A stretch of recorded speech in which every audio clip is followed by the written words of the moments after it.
It's alive! It's alive!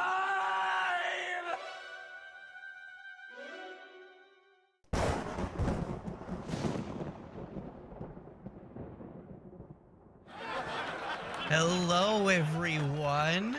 I hope you are alive and well. I'm gonna start saying that at the top of these from now on. I know I am alive and well, because today we are gonna start a game that I've been wanting to play for years. Literal years. It's been since I found out about this. Okay, let me just say hi before I get into this. Hey Ray, I love FNAF, and Bunny Pop, welcome back.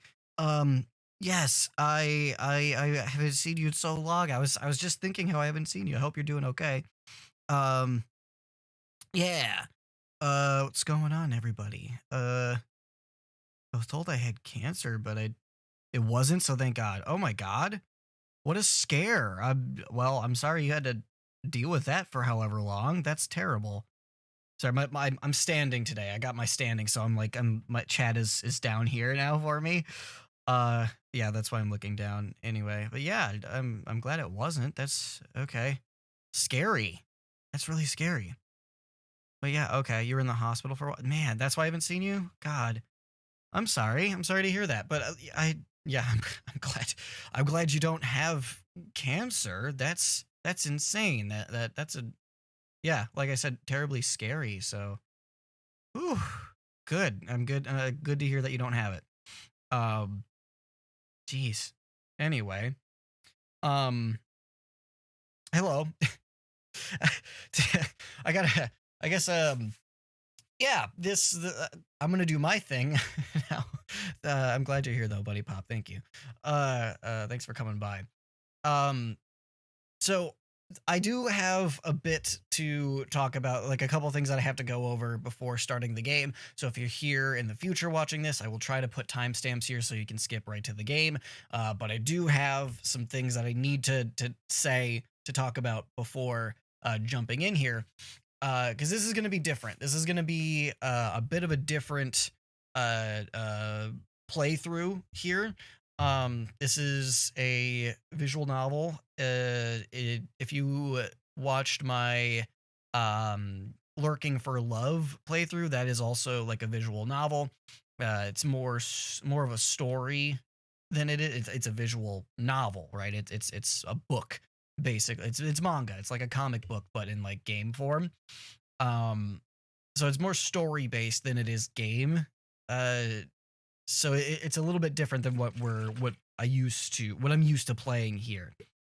Um, but yeah, so this is going to be a little bit different of a playthrough in that I do want this I want it to be more focused on the story since it is a story based thing. And once again, like I've been waiting years to play this. My initial exposure to it was the anime way back when I was in college, which I won't tell you exactly how long ago that was to date myself, but it was years. It's been years since I saw the first season of this anime, and it has stuck with me ever since, which is saying something because I'll watch a movie and forget everything that happened within days. So this being years and still me having like very good vivid memories of some stuff that happened because it was so crazy, it was so weird, it was so fucked up at parts.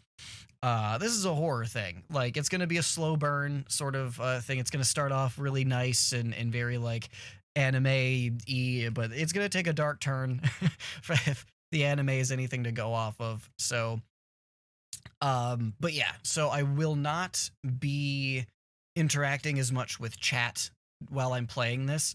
We'll do, like, a before the game starts and like after the game starts, kind of just chatting so I can talk to you guys at least a little bit as I'm streaming this game.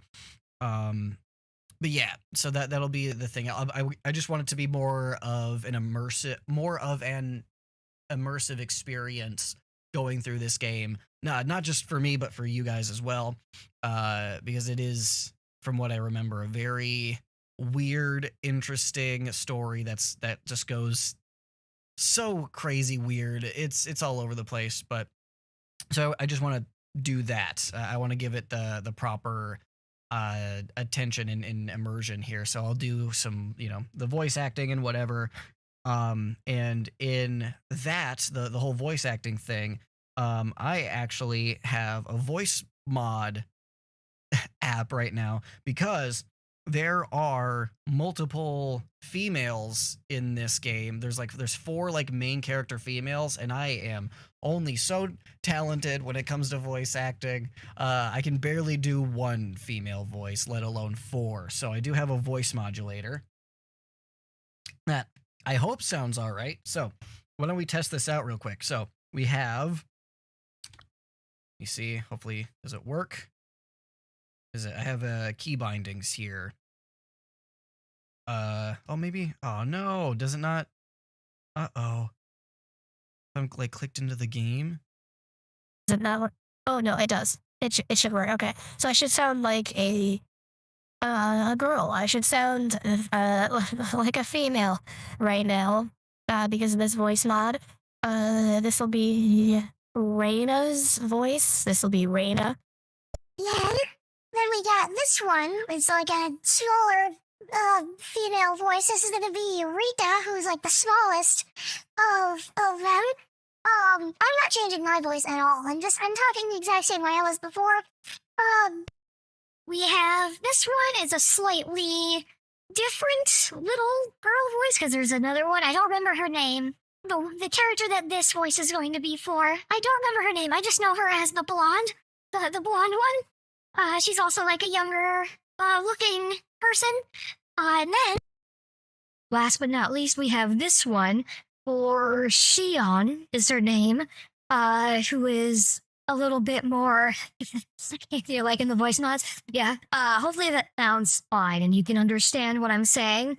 I haven't properly tested it out. I was like testing it out beforehand, but I'll try to be more articulate when I'm actually in the game. But this will be Shion. She's a little bit older, a little bit more mature, so that this voice is a little bit different. And then of course, we can go back to me whenever I am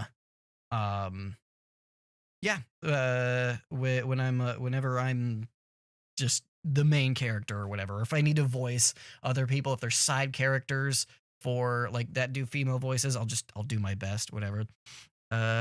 Somewhat sounds good, sounds better. It's a little annoying. Which one of those three? Which was, I think, was it this one? This one was a little annoying. God, yeah, this is the one that I don't remember her name. Is the I don't remember her name at all. Oh man, I might need to change the keybind actually for, we'll go with that. Maybe that'll work. Okay, so this you should be hearing me right now. Anyway. And then 4 actually sounds like a gay woman. You know, maybe she is. I don't know Shion. I don't know her life. Maybe she is gay. I don't know. I'm a gay woman and I almost sound like that. That's funny. So, I mean, you would know best then, is what you're saying. Like, it sounds like me. So it sounds like a gay woman. That's so funny. But yeah, so those are the voices. Those will be the main characters. Yeah, so the other thing about it, like, since I am going to do this, like, whole immersion thing, I will not have chat on screen and I will not be on screen at all. As I'm playing it, I might pop in just to say some things if I have like, because like, remember, I only saw the first season of the anime. There was more. There's plenty more of this that I have no idea about. And the ending of the first season of the anime, it leaves off on a cliffhanger that it opens up these, like, what the hell, like, so many questions that could be answered later that I have no idea. So there's a lot of this that I don't know. I assume the first couple chapters that I play here, I'll probably be familiar with, that they adapted in the anime, but I don't know. I have no idea how much of this I'm going to actually know. But yeah, so yeah, once again, it's just in the name of getting through the story in a way that is like immersive and sorry that I won't be in chat talking to you guys as much throughout this playthrough. And I guess the last thing to know is that this is a series of games. There are 8 chapters. 8 chapters. This is the start of chapter 1, and each chapter is roughly 10 hours long from what I've read. So this is gonna be like anywhere between like an 80 to like 100-hour series. I am not going to play every chapter all the way through. I'm gonna do chapter 1 for the next few streams, and then once chapter 1 is done, we'll play a different game so that I can, get back to what you're used to for my streams, the more like interactive sort of things.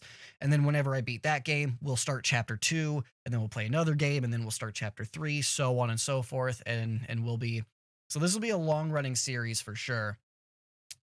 But yeah, if the only reason I'll change it, if you guys are super into the story, please let me know. I will, if the chapter 1 ends on this like cliffhanger that you just need to know what happens next, let me know and I'll start chapter 2 immediately. But if you think you can wait for me to play another game before we get to chapter 2, just let me know. I'll do whatever. But right now the plan is to do chapter 1 game, chapter 2 another game, that sort of thing. I'll be watching the entire live, but I will not be commenting from now on. That's okay. But no worries. I'm glad you're here though. So yeah, that'll be the thing. Again, just let me know if you want me to keep going, if you can't stand the cliffhangers or however this goes. I don't know. I'm very I know a lot of the story, but I'm blind to how the games work because I've only seen the anime. Anyway, but yeah, 10 hours. Crazy, right? Again, 10 hours per chapter, 8 chapters. So it's going to be crazy. It's going to be a crazy long running series. That hopefully works out. Anyway, I guess one last note, this isn't like super important for you guys to know, like when it comes to like my streams and whatever. But the writer of this here, I'll actually pull the game up for you here. The writer, Ryukishi 07, nobody knows his real name as far as I know, wrote he in the 07th expansion. That's like him and his team. He's part of like the 07th expansion. He wrote most of this at least, and he also wrote the new upcoming Silent Hill game, Silent Hill F, which is the only reason I am excited for Silent Hill F. The only reason I will play Silent Hill F is because Ryukishi 07 wrote Silent Hill F, and I'm very excited about that. So just, you know, throwing that little tidbit out there for no real reason. But anyway, I'm going to turn this on. We're going to get... Oof. Oh, yeah, another thing maybe. It's cicadas, right? It's the translation, I believe, is like when the cicadas cry. It's not Higurashi when they cry. It's like Higurashi no kori something, you know, something Japanese, which translates to like when the cicadas cry. So there's a lot of cicada noises. It's very based on some stuff like that, but I won't spoil anything. Just know cicadas are going to be heard throughout this entire thing, and it's going to be very creepy. Yeah.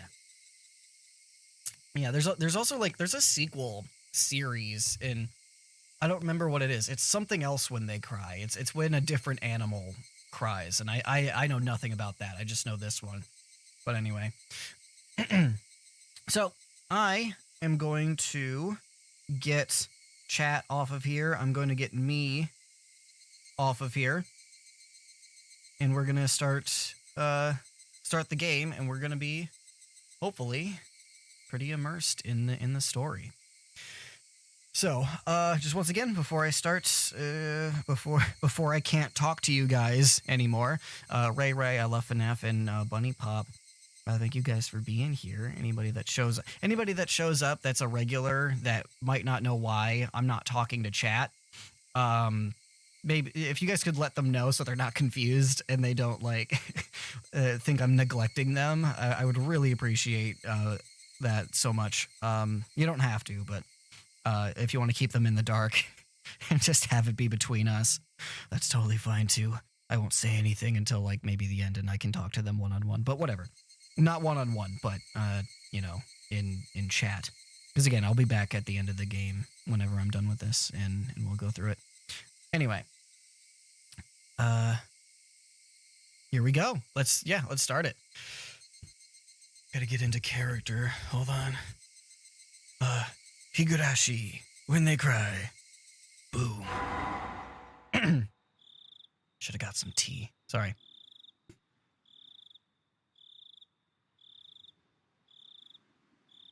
Demoned Away chapter. Welcome to the world of Higurashi, when they cry. The Onikakushi arc will be the opening, inviting you into this world. Sit back, relax, and enjoy life in Hinamizawa to the fullest. The difficulty for this chapter is extremely high, but I hope you will enjoy the reward.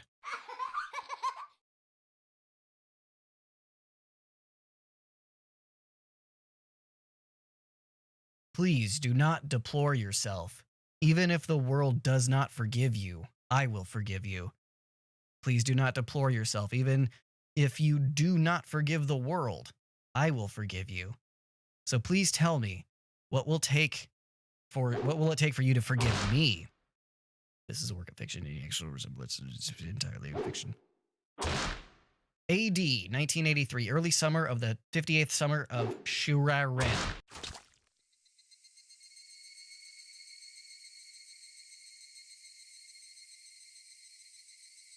If I was going to be ripped apart anyways, having my body ripped apart would have been far better. I trusted her. No, I still trust her.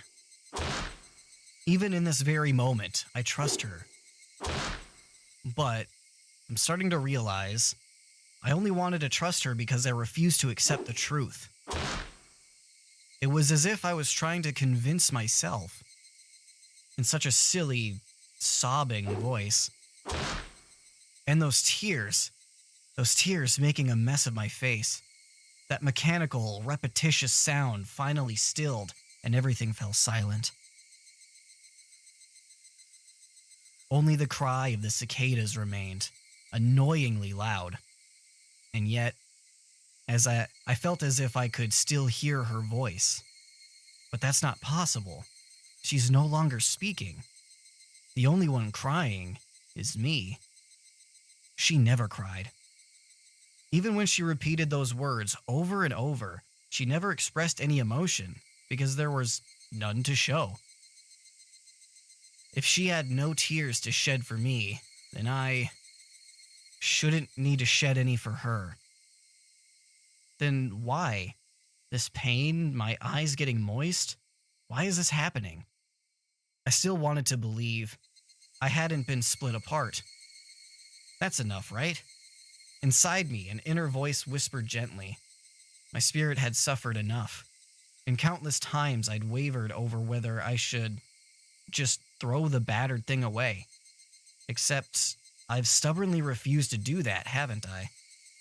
I'd feel better if I just threw it away. Even knowing that, I chose to believe, didn't I? Only I can understand that painful struggle and appreciate it. Hey, me? I've tried more than enough. I'll acknowledge that much. So, isn't it all right to just take the easy way out? Besides, I'm not throwing it away. I'm leaving it behind with her, like flowers by a grave. Now then, calm your nerves. Even though you can't feel your right arm, just lift it up. And with every swing, forget a little more. That kindness made me happy. That adorable smile brought me joy. I liked petting your head. I loved how demure you were. Because this will be the last time. Because when I swing this down, I'll forget. This is my first and last bouquet for you. Perhaps I really did love you.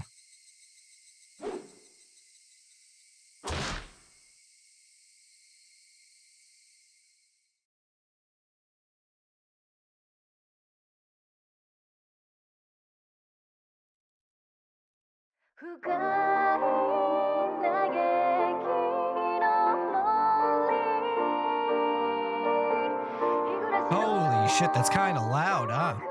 Turn that down a bit. Sorry, guys. Oh my goodness. Okay. Sorry. So I will be adding commentary, I guess.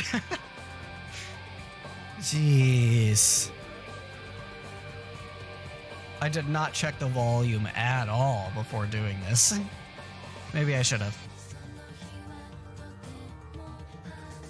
I was also told that the opening might contain spoilers, so I might actually skip this. I think I might have to skip this. Yeah, I'm gonna skip this. There was a warning that the quote-unquote opening may contain spoilers, and I didn't know what that meant until just now, so I'm gonna skip that just in case. Anyway, we're gonna get back into me not really commentating. Somebody has been apologizing for a while now.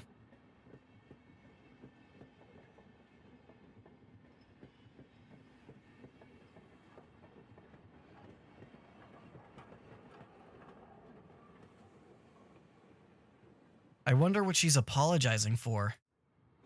It felt wrong to eavesdrop, so I tried to ignore it. It had been a while since I'd last went to this city. I only returned to attend the funeral of a relative. Even though I'd lived there until last month, I found the bustle of the city to be overwhelming. Those skyscrapers and the multi-lane roads, the melodious cacophony of the crosswalk. Even the campaign speeches blaring in front of the station felt nostalgic. The place where I live now isn't nearly as lively. There's only the chirping of locusts and the babbling of brooks. And the cry of the Higurashi, the evening cicadas. Rather than making me feel lonely, that quietness had begun to instill a sense of serenity. There's nothing where I'm living now. I don't just mean there aren't any burger joints, there aren't even vending machines. No music stores, no restaurants, and no arcades. An ice cream parlor? No chance. The nearest town has some stuff like that, but it's an hour away by bike. But come to think of it, it wasn't really a big deal. There were music stores and arcades and ice cream parlors where I used to live, but it wasn't like I ever hung out at any of them. I had lived in the city for 10 years and never once been to an ice cream parlor. I should have gone at least once. It's only now that I'm starting to regret that a little. Somebody is still apologizing. Who is she apologizing to? She's apologized so much, so just forgive her already. There's no reason anyone should ever need to apologize so much. I started to feel a bit annoyed at whoever was refusing to forgive her. No matter how bad the mistake, there's nothing that can't be forgiven. There's no such thing as an irreparable mistake. You just need to be more careful next time. She's still apologizing, even now. Then has she really done something that can't be fixed? I have no idea what she's done, but if it can't be fixed, then that's all the more reason to forgive her. No matter how much she apologizes, nothing will change. But even so, she keeps apologizing in such a heartbreaking voice. Hey you, the one she's apologizing to, why don't you just go ahead and forgive her? She's apologizing in such a pathetic voice. Voice acting? Not in my playthrough. Get out of here. Keiji's dead. Keiji, we're almost there. Wake up. I was finally roused from my nap by my father's prodding.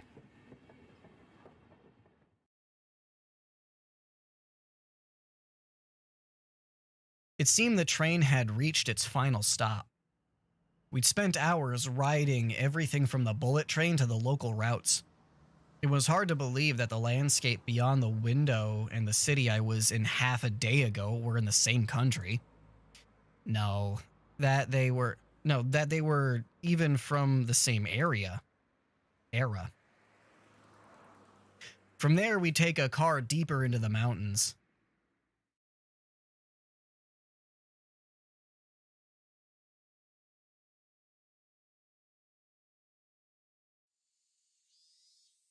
Past where the dense forest encroaching on the mountain road suddenly opened up.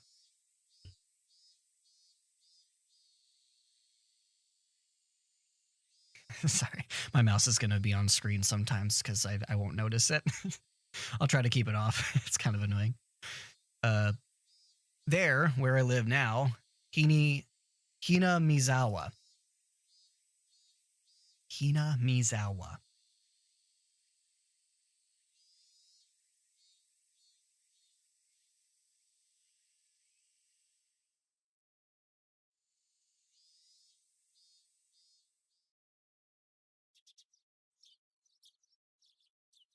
Even though we were approaching summer, the morning air still had a frigid bite.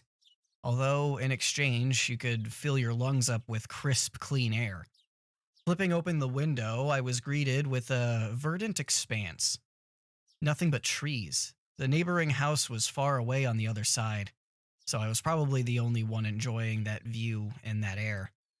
I filled my lungs with another deep breath. Since I started living in Hinamizawa, I learned that even air had its own taste. I quickly finished getting ready for school and headed downstairs for breakfast. My mother was the only one there. My father was nowhere to be seen. He was probably up working until the early morning. Dad had a rather unconventional job as a painter. It's such a laid-back profession. Get up when you want, sleep when you want, and work when you want. I was so jealous of that easygoing lifestyle. I even wrote for school that I wanted to be a painter when I grew up. Dad was ecstatic about that. It was just because it looked easy. I'd never tell him that, though. Mom laid breakfast out on the table. Seaweed, pickled vegetables, raw egg, and grilled salmon. My mom was such a good cook, it was scary. A perfect, immaculate, ideal breakfast. Unlike my dad, who didn't even know the meaning of the word schedule, my mom never squandered any time or effort. She hummed a little tune as she brought over the miso soup. It seemed like she was in a good mood today. I'm so happy you've been waking up early since we moved here, Keiichi. If I don't get up early, I don't make it in time for your early breakfasts. I thought I was being cute, responding with a wisecrack after being praised for being good. Full bowl of rice, or will half be enough? Pile it on. First, I savored the steaming hot rice with the seaweed. After that, I covered it with the egg. Between bites of rice, I enjoyed the crunch of the pickles. Not bad at all. Excellent, as usual. Watching me clean my plate, Mom gave me a warm smile. I'm so happy you haven't skipped breakfast ever since we moved here, Keiichi. I was not a morning person when we lived in the city. I slept right until the last minute before school and rarely ate breakfast. Boycotting the breakfast Mom made me each morning, that was probably the only way I could protest being forced to attend cram school. I guess that was what you'd call my rebellious phase. I wouldn't so much as look at the breakfast she woke up early every day to make. If I could go back in time, I'd slap myself. Mindful of the time, Mom rushed me along with a wide grin. Isn't it about time to meet up with Reina-chan? Hurry, hurry. Mom really seemed to enjoy the fact that her son was going to school with a girl. Reina is one of my classmates. She really loves looking after people, coming to meet me every day without fail. The way I looked at it, a guy my age walking to school with a girl was just lame. But, well, keeping a classmate waiting for me every day wouldn't be very considerate. Seriously though, how long does Reina wait there for me every morning? Taking one last gulp of miso soup, I raced for the door. Please thank Reina-chan for the pickles. Come to think of it, those pickles weren't store-bought, were they? If I'd known that, I would have savored them a bit more. Morning. Sorry, if there's any pauses, it's because I'm taking a drink to lube up my throat a little bit. So if there's any weird pauses, that's why. I'm trying to keep it going here. Oh, Reina, we get to do the voice changer. Which one was Reina? It was you. This one. Keiichi-kun. Good morning.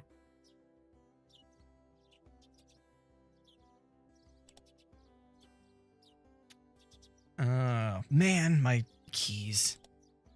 Dang, that's actually kind of cool. That you can change between them. Give me a second. I need keybind my voice to a different letter, I guess. Anyway, her cheerful greeting was as fresh as the morning itself. You're always so early. You should try sleeping in sometime.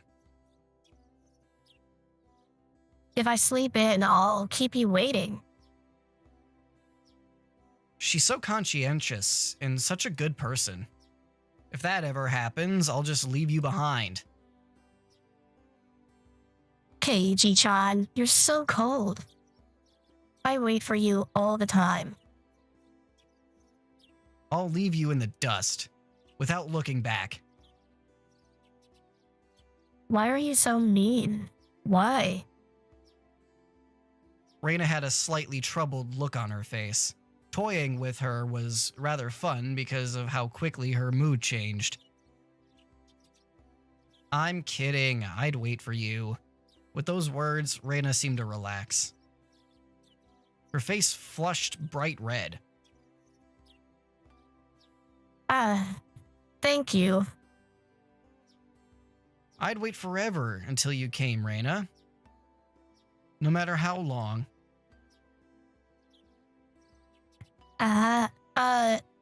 For forever? Reina turned bright red, steam rising from her head as her brain short-circuited. She's especially weak to this sort of talk. It's quite rare to find someone this fun to tease. Have you ever read a romance novel, Reina? Huh? Go back. I didn't read that. Huh? I haven't. Never read any before. From that response, I gathered she was interested in them, but was too embarrassed to actually buy one. I couldn't imagine what would happen if she did read one. She'd probably turn red and pass out. Oh yeah, a message from my mom. She says thanks for the pickles. Yeah, it was nothing. You're welcome. How are they? Not too salty? They weren't that salty. Actually, they had a pretty light flavor to them. It would have been fine to just be honest and say they were good, but apparently I couldn't be that forthright. I'd like to ask something before that. Were you the one who pickled them, Reina? Or was it your mom? Huh? But why do you ask? Were they too salty? Her attitude completely changed as she began to panic frantically. Was it you, Reina? Or was it your mom? Why are you asking me who made them? Why? Depending on who made them, my opinion of them might change drastically.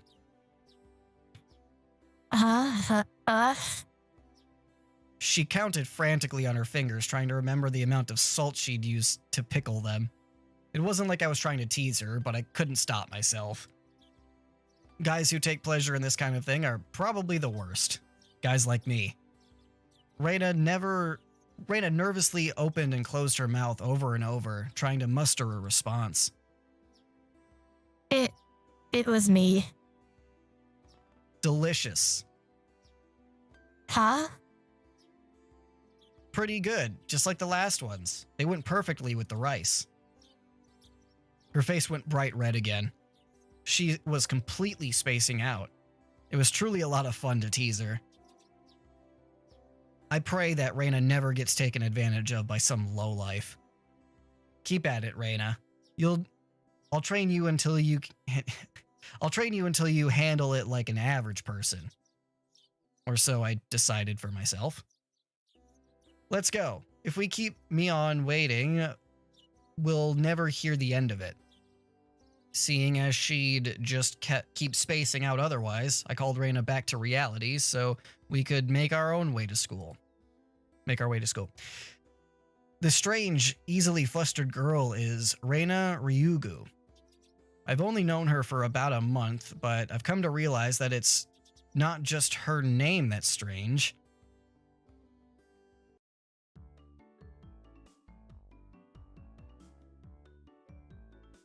Okay. Sorry. I'm checking chat. Is the voice mod working decently well? Is the voice mod working? Because I was trying to like give it time to differentiate between my voice and the other one, but yeah. I don't know, I'm not seeing any complaints in chat, so I think we're good. Anyway. Reina. Me-chan. Good morning. Coming up to the next rendezvous point, we saw another person waiting for us. Noticing us, she waved. The voice mod works good. Perfect. Okay. Sweet. Thank you. Okay, so now this is going to be a challenge to go through all the different voices. Okay, getting all my keys ready. Okay, here we go. It's supposed to be Shion. Oh no. Balls. Finally. You two are late. I changed the key binding here too. Damn it. Are you gonna deal with this voice for a second? I gotta change the keybind. Does this one work? No. Oh god. Why don't I? Shoot. Apologies for the delay. I probably should have tested these out before. No, I'm changing them all up. I gotta go through some of these to, change them. Here we go. Okay, alright. So, sorry again. And then... Here we go. We'll do that. Okay, so you should be hearing me right now. Sorry, this is probably crazy sounding. I can't hear the voice that I'm using, so I'm just like changing rapidly through them. Okay, so This is Reina. This is Riki. This is the other one, the blonde one. I don't remember her name. Then this is Mion. And then we get back to me. Okay, so I'll be I'll have to get used to these keybinds. I'm so sorry. All right, so I'm on me. All right, great.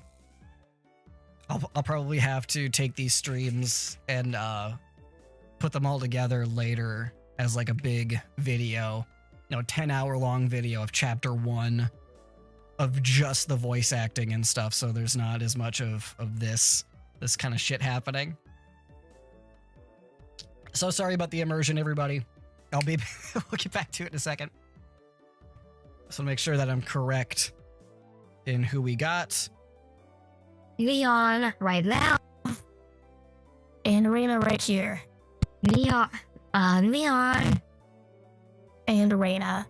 And then back to me. Okay, great. I think we'll be okay. Back to it. Usually, you're the one who's late. In a sharp contrast to the diligent Reina, this one marched to the beat of her own drum. She's Mion Sonozaki.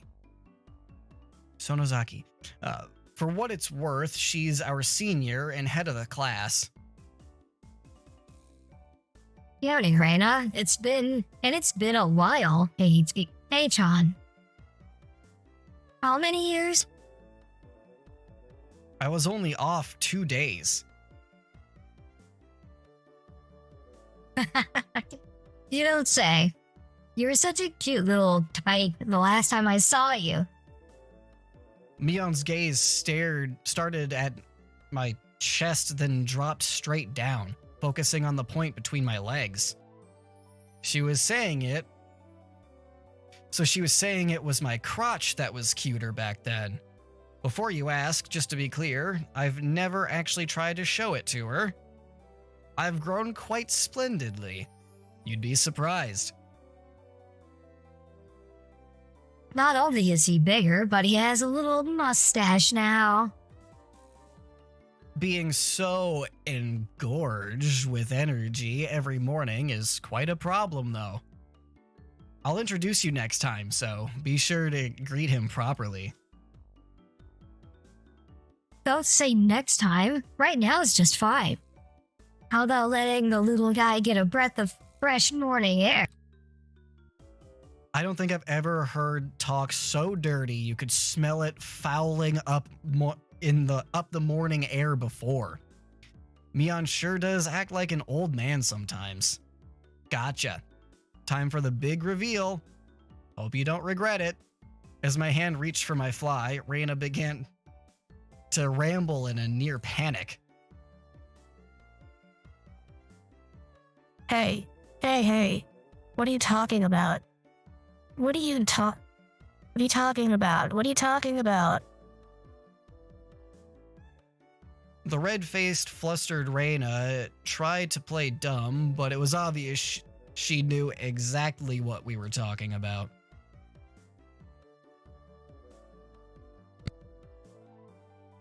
How was it? Seeing the city again? Neon switched gears, dropping the dirty talk and changing the topic to something more befitting the pleasant morning. I only went for a funeral. I didn't have much time. So yeah, did you look for it? That thing I asked for? You're not listening at all. I just came back from a funeral. I didn't have any time to look around for any toy stores.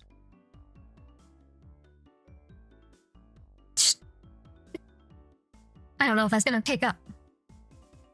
Tisk. Toy stores and hobby shops are completely different, you know? It's really difficult to get Western stuff around here after all. Is this about games again, Nichan? Mia nodded proudly as Raina giggled. Yep, I wanted K-chan to bring me back a Westport catalog, you see. Westport was short for Western Imported Games. Using that abbreviation did make it sound pretty geeky. You can just get them to send you one in the mail, can't you? Well, I guess I'd have to now. I'm gonna get another game full of hot option. This time, I'd like a game that's easy to understand. Mion is a board and card game enthusiast, and I hear she's collected quite a lot of different ones. According to Raina, Mion's room has kind of become a museum for domestic and foreign games. If there's such a game you think I'd understand, let me play too.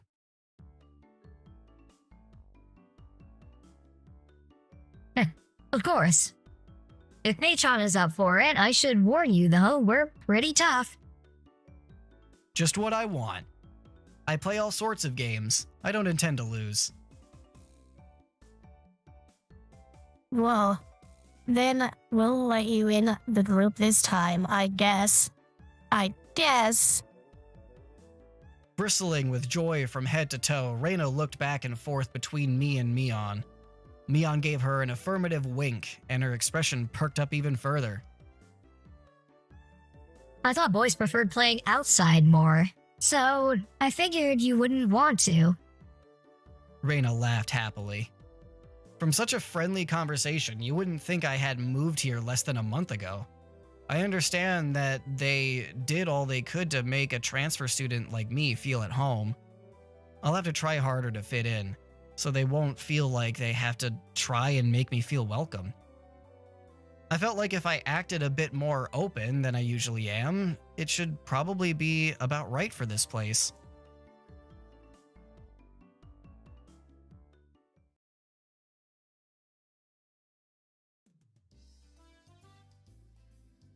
Hinamizawa was a really small village. Not only was there only one school, but there was only one class. That class encompasses all different grades and ages. There are about 30 students at different levels, and they all study in the same class. I'm told that, long ago, there used to be a bigger school building, and they had actual separate classes. However, it seems something happened that made it become a single class, and now it's stayed that way out of tradition. I was shocked at first, but humans adapt pretty quickly. I've already gotten quite used to it. The sound of children playing started right from the morning. With such a lively mood, it felt more like a kindergarten than a proper school. Not that that was a bad thing.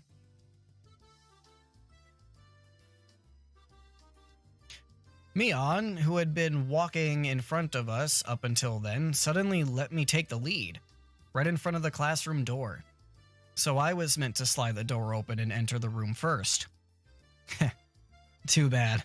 I wasn't going to fall for that again. To think you'd give up the lead here? You meant for this to be the test of my skills. Mion chuckled with a haughty smirk on her face. What is it? You guys? Step back, Reina. It's dangerous. She's here. Huh? Then Satoko-chan is... Her name was Satoko Hoju. She was a disrespectful, impudent, bossy kid. The way she talks was annoying, but it would be immature to get worked up over just that. The real problem was this. Quite the obvious trap. A blackboard eraser wedged in the door. It's too obvious, Satoko.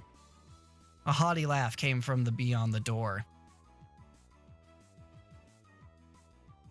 Excellent, Kei-chan. I guess that means you win this round. No, this is Satoko we're talking about. I doubt this is it. After falling for such intricate traps since the day I transferred, I no longer let my guard down. Satoko liked to combine a variety of traps. Traps that were simply there to bait you into the main one. Traps that relentlessly kept coming at you like a sadistic Rube Goldberg machine. The list goes on. As well as being clever, they almost never misfire. When you least expect it, she strikes. No escape, no time to relax. By the looks of it, this eraser is normal. No rocks or anything on it. I took a pretty heavy hit from a blackboard eraser loaded with rocks on my first day. So then why don't you just open the door and let it drop? That's what it is.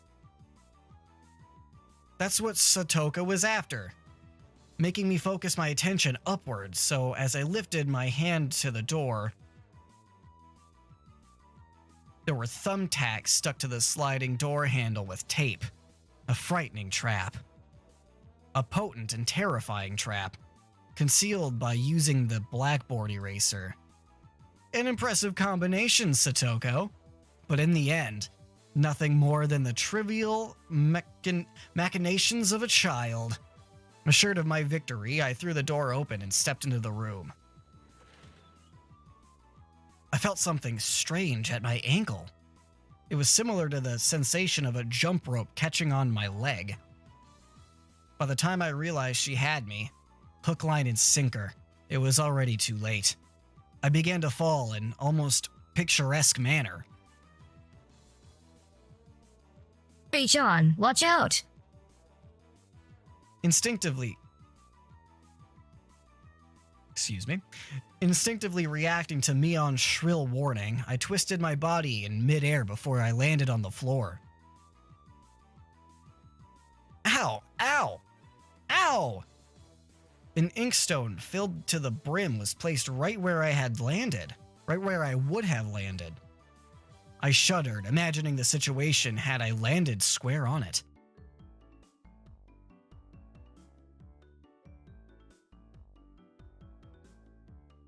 Sorry, I'm figuring out my voice mods again. New character has arrived, so also I just want to say, hey, Cinnamon, good to see you. Just FYI, I will not be looking at chat. This is going to be a playthrough of Immersion. That's why I have the voice mods and everything. But it's good to see you, though. I'm glad you're doing all right, it looks like. Anyway, I'm going to go back into it. It's, This voice for you. My, what do we have here? A fair morning to you, Keiichi-san. Aren't we a lively one this morning? Still sprawled in an awkward position, I was greeted by a mocking voice. That was a step up from your usual trap, Satoko.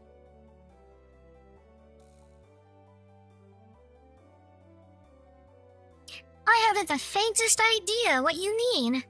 You're quite unlucky this morning. You little... Ow. Ow, ow, ow. It seemed like I'd inadvertently sprained my back a little when I landed. Better than landing on that inkstone. A small hand gently rubbed my head. Pain, go away. The small, dainty hand continued to gently stroke my head. You didn't sprain your back or anything, did you? If you rub it like this, the pain disappears. I thought about asking how rubbing my head would help my back, but I didn't.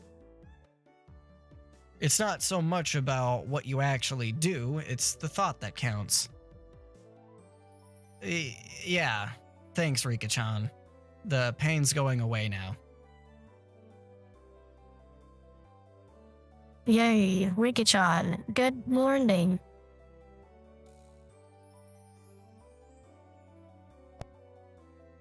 Good morning to you, Rana. A good morning to all. Rika-chan greeted each of us with an adorable little bow. It was infectious. Reina, Mion, and I all bowed back. A bow, not a bow, a bow. A bow, excuse me. You're such a good kid, Rika-chan. So much better than Satoko. I glared over in her direction. Satoko was whistling while rather deliberately trying to avoid eye contact. I am the very model of a good girl.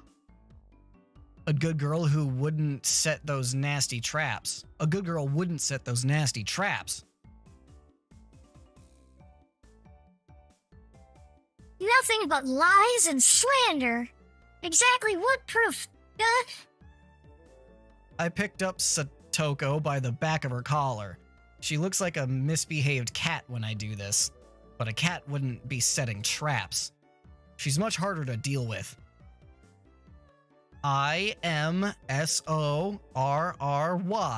Try saying that. If you won't say it, I cocked my index finger on my thumb, letting it tremble as I brought it closer to Satoko's forehead. I'm against violence. You don't even have any proof. Just so you know, my forehead flick really hurts. I can split plywood right in half.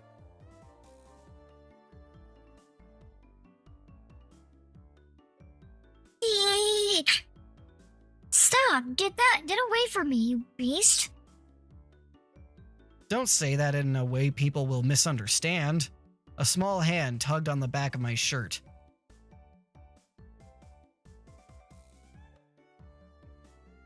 She's been lonely since you were gone for 2 days.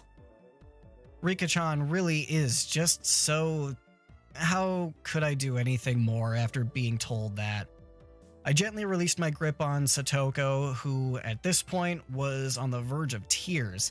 She still had her eyes clamped shut as she braced herself for the forehead flick.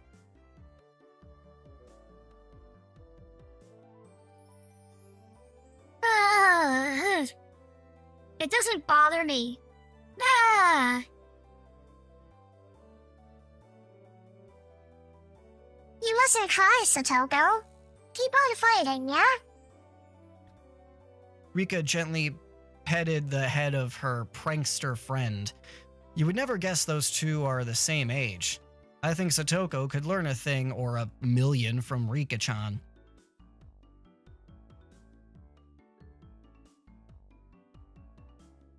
Next time, set an even more amazing trap. Wait a minute. As she observed the scene, Reina's expression grew ecstatic as she began to swoon. Satoko-chan is crying. So cute. So cute. You can't take them home. but they're so cute. You can't, no matter how cute they are. But just for a bit is fine. Is fine. Reina kept a cutesy face even as outrageous ideas spewed from her mouth. According to Mion, Reina is ridiculously weak to cute things and always tries to take them home, object or person. Stealing is bad, but abducting people is even worse. Give it up. Then I can just look. Just looking. That should be fine, right? Right? Reina swooned over Satoko's crying form. If a girl ever goes missing in Hinamizawa, I'll be forced to turn Reina into the authorities. Forgive me, Reina. I'll be sure to bring you care packages when they put you away.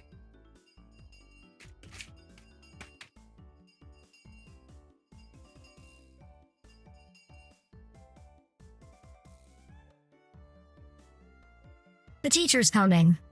Quickly, clean everything up. Satoko, that inkstone is yours, right? Just from Mion's single statement, the entire mood of the room shifted back to normal. The inkstone was bad, but the thumbtacks stuck to the door handle were an even bigger problem. I pulled the tape off carefully, making sure not to skewer myself. Even though Satoko was the one who set it up, everyone had to pick up after her. By the time the teacher entered the room, the bedlam from before had been neatly tidied up.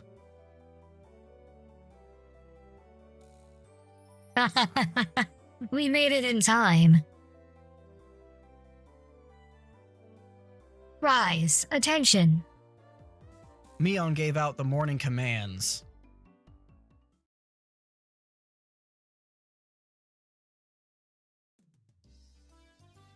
It's difficult being the teacher for all of these different grades in one classroom. She has to teach something different to each one. But naturally, she ends up spending all her time with the younger kids. Reina and Mion, being the highest grade in the class, end up mostly doing self-study. They even end up helping teach the younger kids, so it seems like they can never get to their own studies. They're actually way behind where my studies have progressed to. As a result, I'm pretty much taking over for the teacher and helping Reina and Mion with their studies. You're a pretty good teacher, Keiichi-kun. Easy to understand.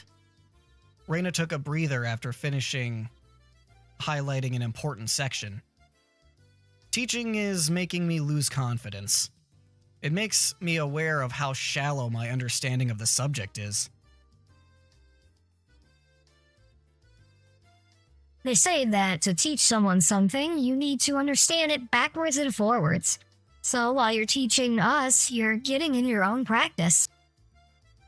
In contrast, this person over here is quite laissez-faire about things. For one, isn't she supposed to be in a higher grade than me? Look, Mion, this is for your own good.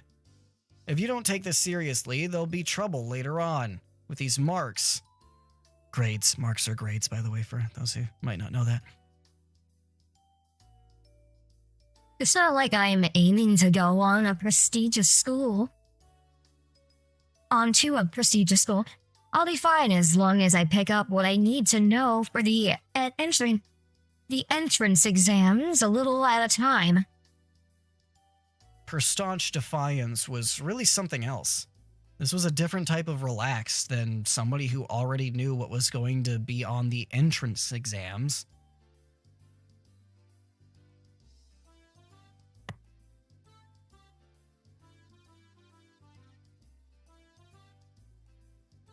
Nichan, Keiichi-kun is doing his best to teach us.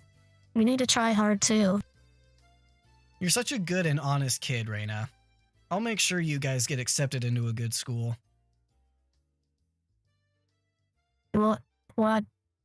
Thanks so much. Especially you, Reina. Private lessons? Just the two of us? Private lessons? A puff of smoke shaped like a halo popped out of Reina's head. Exactly what kind of private lesson is she fantasizing about that's making her turn so red?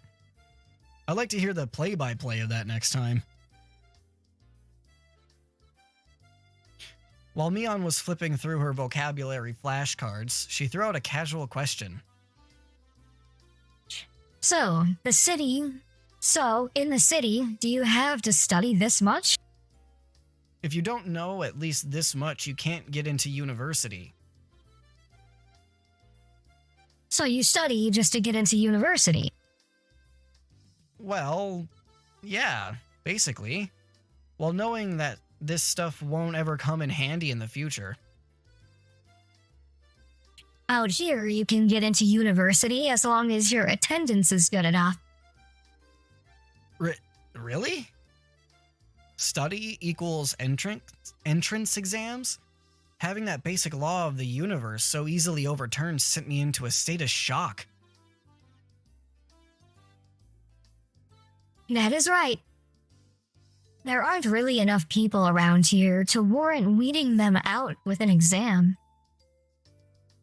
If anyone can get into university, then there's no need to be all uptight about this stuff, right? Well, that's true, but you should at least know stuff that's common knowledge. This old geezer thinks that instead of wasting time studying pointlessly, you should be spending your precious teen years doing more meaningful things. It was too profound of a statement to simply laugh off, but since it was Mion, it probably couldn't actually have been that deep of meaning.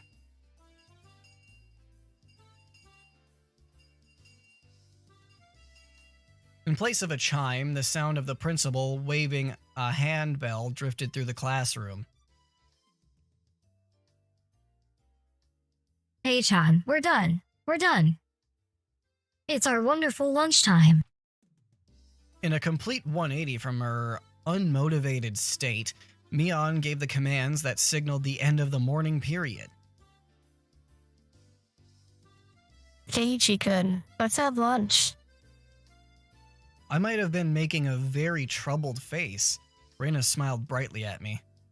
All right, let's eat. There seemed to be different cliques even within the class. Most of them were divided up by gender and age, but our group was different. Our ages were different, and we had both boys and girls. We weren't reserved around each other. This level of openness makes a transfer student like me pretty happy. Reina and Mion pushed their desks together so that they were facing each other.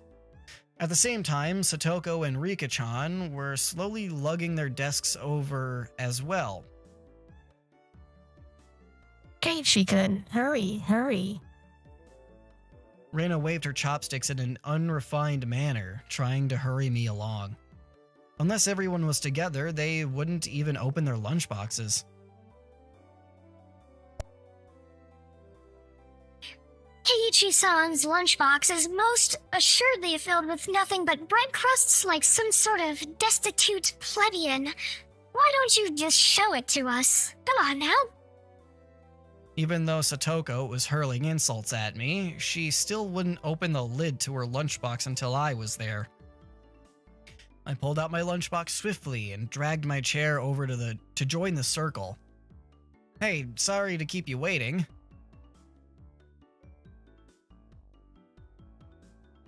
Well then, Representative Me, please give the signal to start. At first, this was kind of embarrassing, but I got used to it pretty fast. At this point, I probably wouldn't even open my own lunchbox if someone else was too slow. Our ages and genders may have all been different, but we were all friends.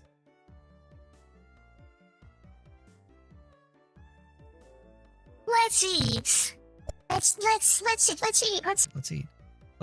Let's eat. The sound of our little 5-part chorus echoed beautifully throughout the classroom. Really though, I've gotten pretty used to this group made of all girls. Of course, there are other boys in the class, but they were a lot younger, so they were scared to approach me. Well, that's to be expected. Younger boys just see older boys as scary. Compare that to girls, well, at least these girls weren't picky. We put all the side dishes in the middle where everybody was free to pick at them. I thought girls would mind sharing a meal with a guy, so I was a bit flustered joining in. However, Mia noticed that and teased me quite a bit. As the fruit of my efforts, I can now reach over and take sides from anybody's lunch. My, isn't Sir Keiichi's lunch extravagant today? My, isn't Madame Satoko's lunch extravagant as well? The stewed stuff has nice look to it, rather trendy. Buying into the fight that Satoko was starting, our chopsticks locked in a cross counter, stabbing into each other's lunch. My, how delicious! Oh, this taro is good. The stewed stuff is good too, even cold. After seeing my happy face, Rika-chan's expression broke into a little smile. I saved some dinner from last night. By the way, Satoko and Rika-chan's lunches were always the same. It seems like Rika-chan makes it for both of them every day. Rika-chan made this too? These taste like mom's home cooking. I was honestly impressed. The carrot rosettes were rosés? One of those? Weren't from a mold. They were done by hand with a knife. That's not easy to do. I guess Rika-chan's just good at this sort of thing. She's really good at sewing, laundry, and stuff like that. Amazing, right? Amazing. Rika is quite exceptional in many ways. Ha ha ha ha ha. It's nothing for you to boast about. Reina's actually better at cooking than I am. Well, you know. It seemed that the topic of conversation switched to Reina when she wasn't expecting it, making her blush and trip over her words. Reina's lunch really was the star of the table. Not only did it look good, it tasted good. Everyone else pulled from Reina's lunchbox constantly. Everyone liked this one so much before, so I made a lot this time. It's good, I hope. It's got high marks from me. Ah, Mion, you're taking too much. Knocking Mion's chopstick aside, I reached out, trying to secure my own portion. Satoko and Rika-chan reached over at the same time, and a struggle ensued. Everyone shoveled a mouthful after mouthful while praising it, and Reina's lunchbox was soon empty. It was kind of bad that no one thought to leave any for Reina, but Reina seemed rather satisfied as she looked on. How did you like it? Isn't Reina-san an extremely good cook too? Quite different from Keiichi-san. I said that's nothing for you to boast about. You're not much different from Kei-chan, Satoko. Can you tell the difference between broccoli and cauliflower yet? Satoko's face went pale. Hey, even I can tell the difference between broccoli and cauliflower, you know? Of course I can. I really can. It's really hard for her to lie.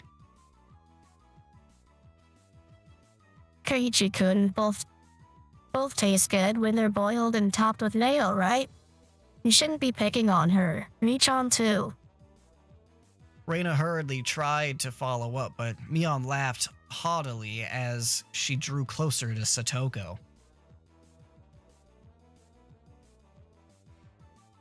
Well, just pretend it's a little home ec lesson. Now then, Satoko, what's this? Mion lifted up her chopsticks. Between them was a piece of green stuff wrapped in bacon. that's Asparag, huh?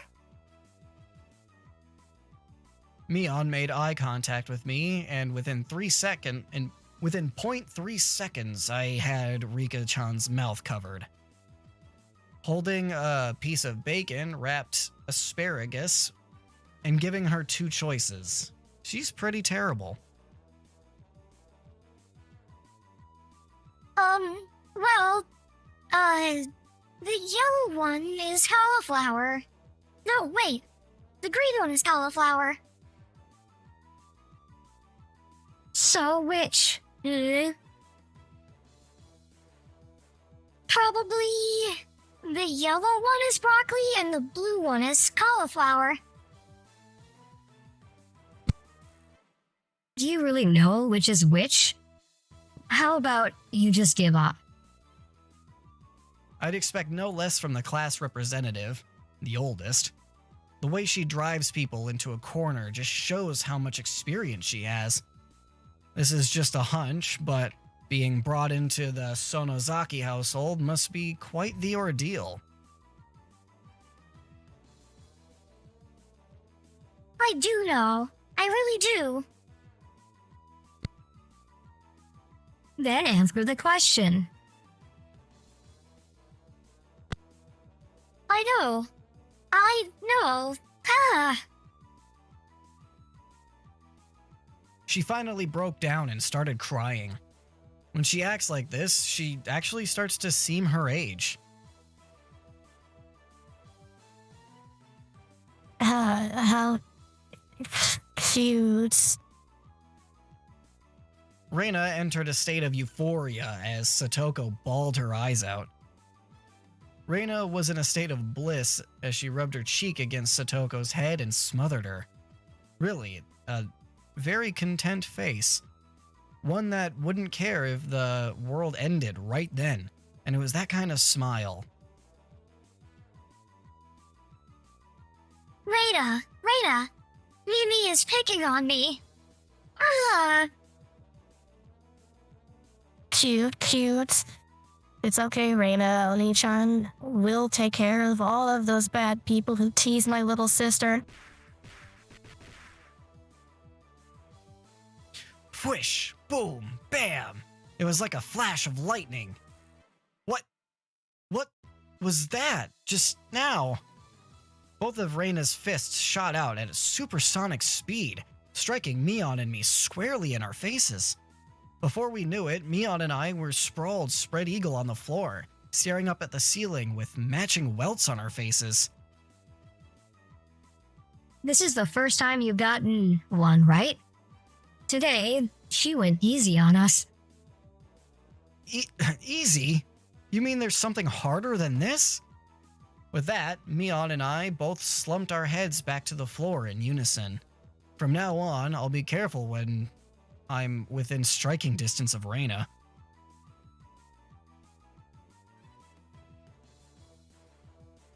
See, Satoko-chan, I took care of them. You look cute. I want to take you home.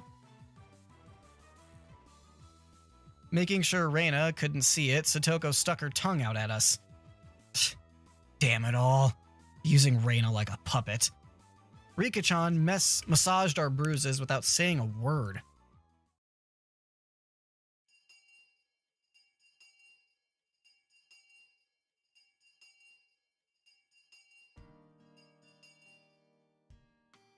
No matter what the day held, the last school bell always comes too soon.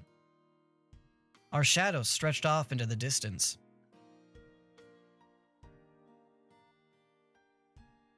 Hey, Keiichi-kun.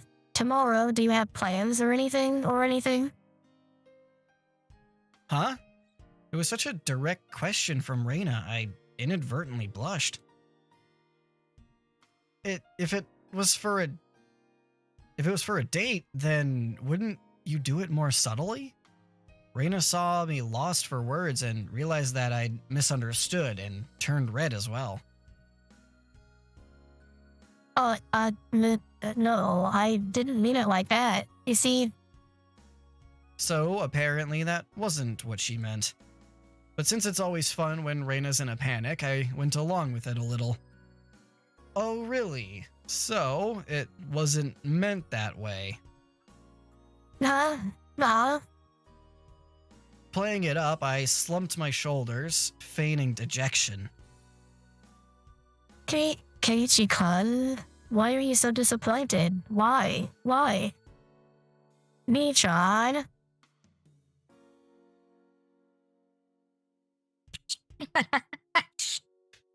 Unable to hold it in any longer, Mion slapped me on the back. I see. This old geezer never knew you could push your buttons like that.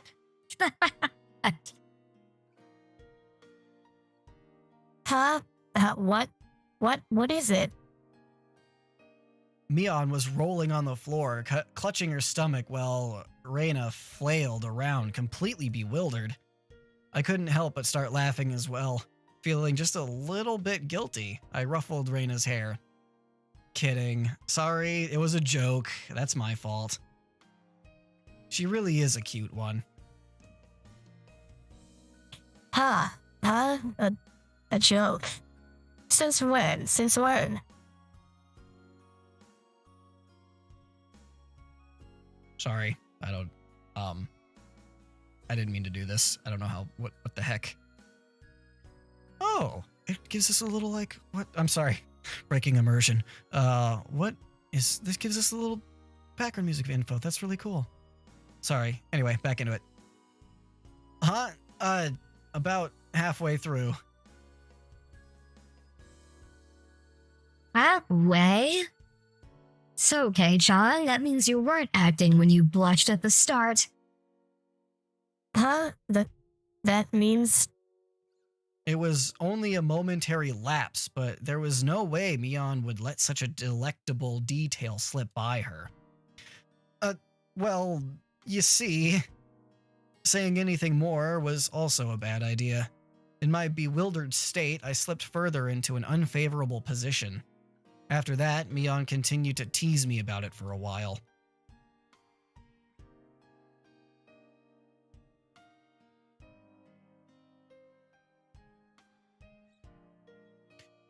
So, why were you asking me if I'm free tomorrow, Reina? Huh? Oh, what were we talking about?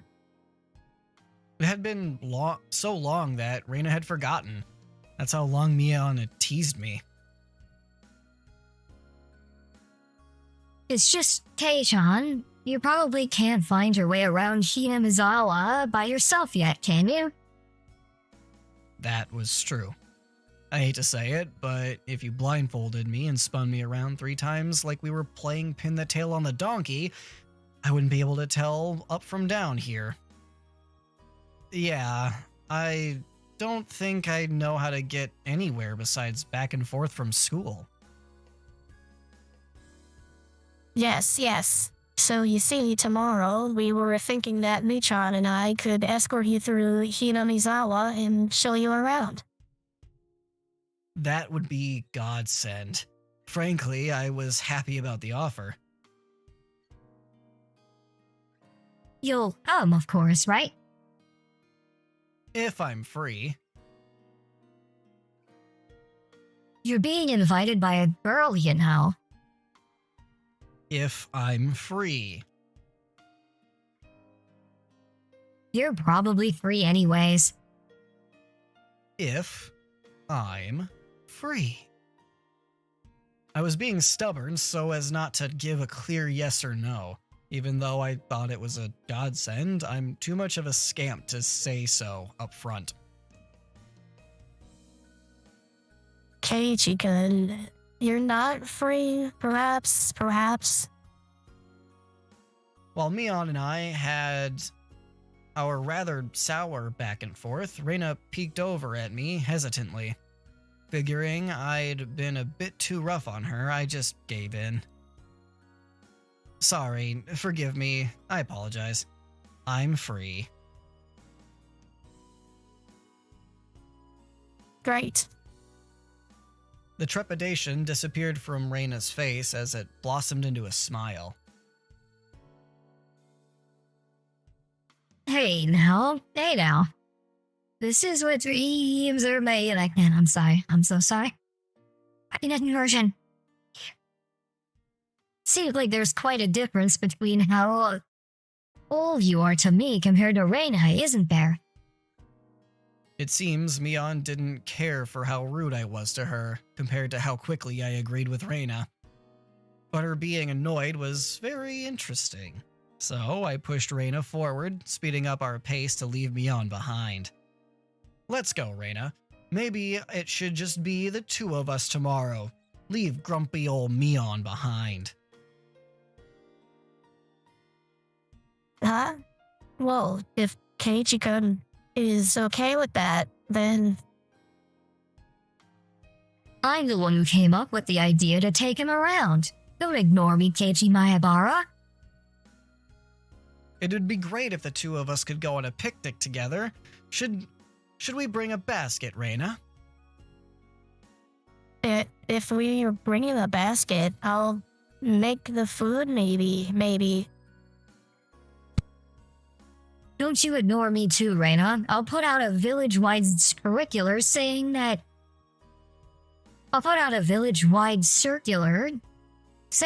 you two disappeared into the hotel district together.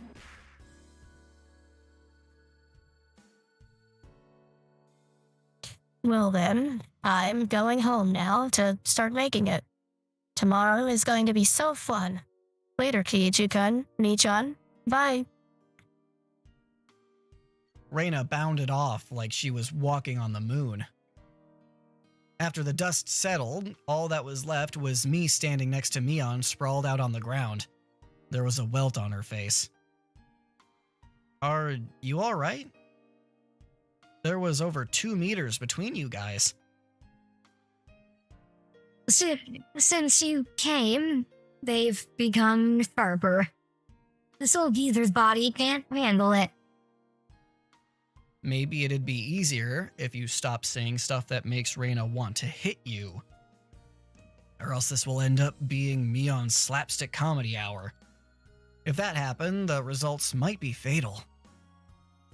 Don't feel bad, Mion. You're probably the only one who can dodge her jabs. It felt like it was for me, though. Could it be that we were hanging around with an unraveled martial artist master? Maybe someday we'll see her debut in an extreme contact sport. You can't lose to Reina. You need to train up and have a rematch. Hey, Kei-chan, you should. This old geezer will root for you. Mion and I reaffirmed our determination to discover a way to counter Reina's infallible technique.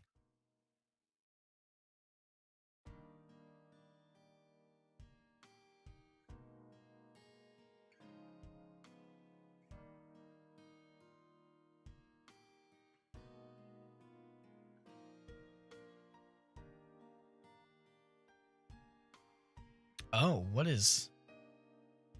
Okay, new tips. An achievement I just got was welcome to Hina Mizawa. Hina Mizawa, Jesus. I can't believe I can't say that. Okay. So tips. Whoa, that music just really...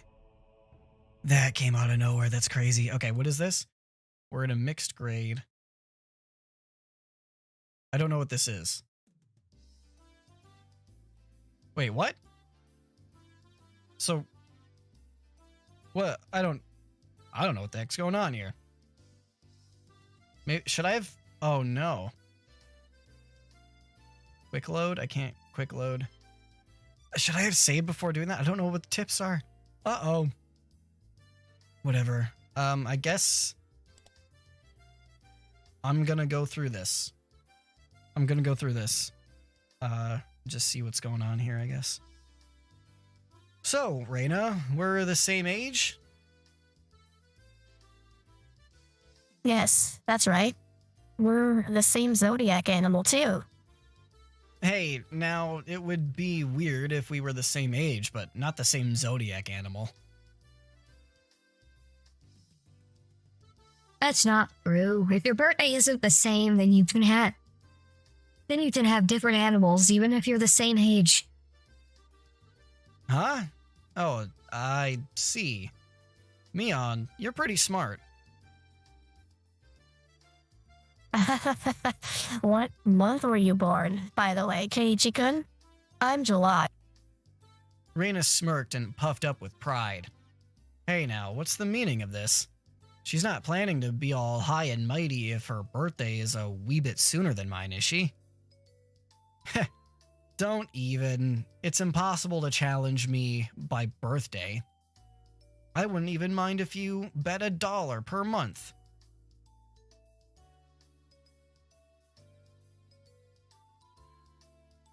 Huh? Huh? Why? Why? Reina panicked and suddenly being challenged to a wager.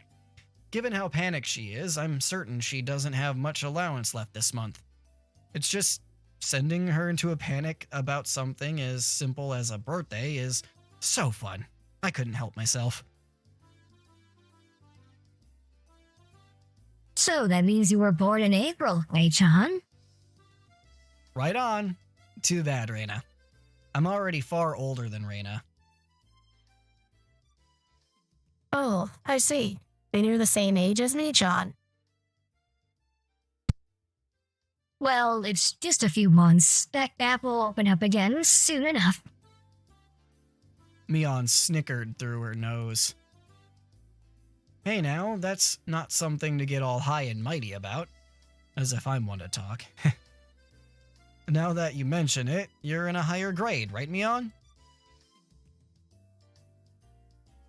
If you're into underclassmen, then I can be an underclassman from now on. Me-chan, you're not making any sense to me. Just by seeing Reina's blushing face, you could tell she knew exactly what she meant by it, though. Then Satoko and Rika-chan are underclassmen. Their grade is so different that they should be in a different school, shouldn't they? Keiichi-kun, your tastes are a bit too young, I think. You're not making any sense yourself, Reina. I'll just grab onto her head and scruff it up a bit. Stop it.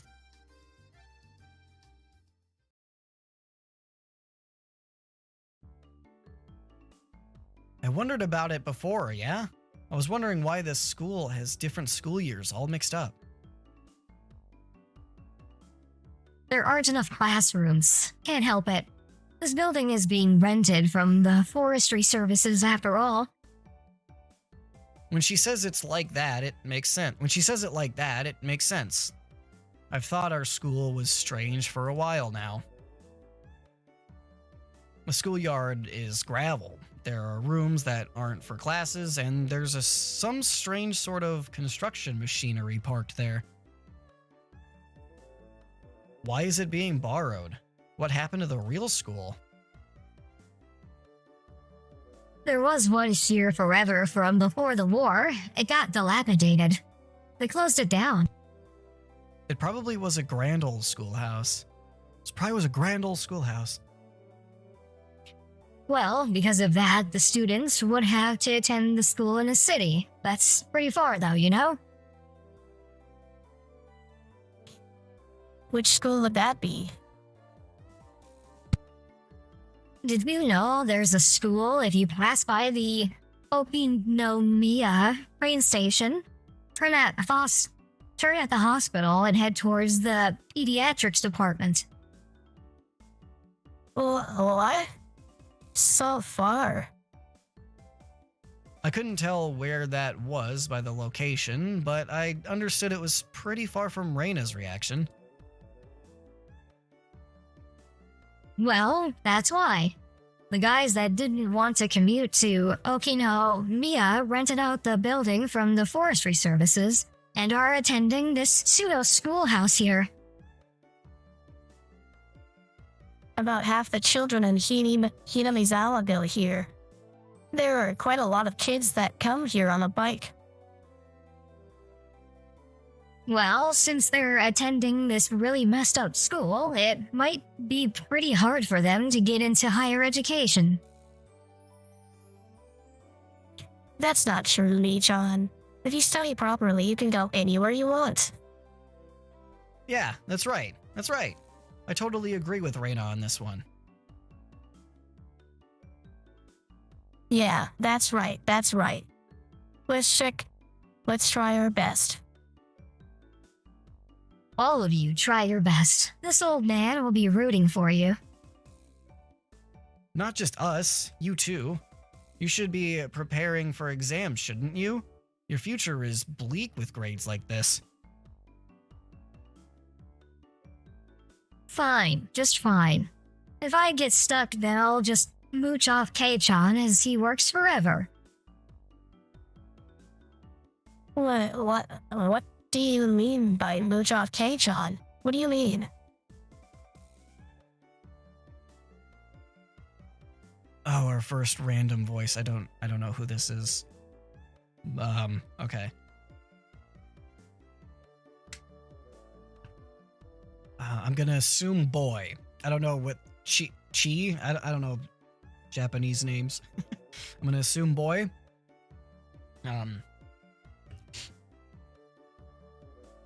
Hey, you're too loud. Be quiet during self-study. The teacher yelled at all three of us. Oh, it's the teacher. Oh, okay. I thought it was a student. My bad. It was completely our fault.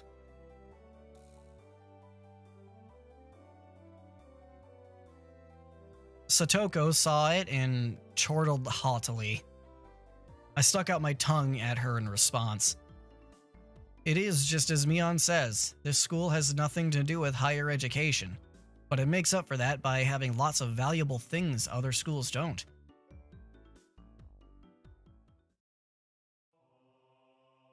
Okay, gotcha. So it's just these are little extra tidbits of like story and information and stuff. I think I am going to skip these. I'm gonna go ahead and save as well.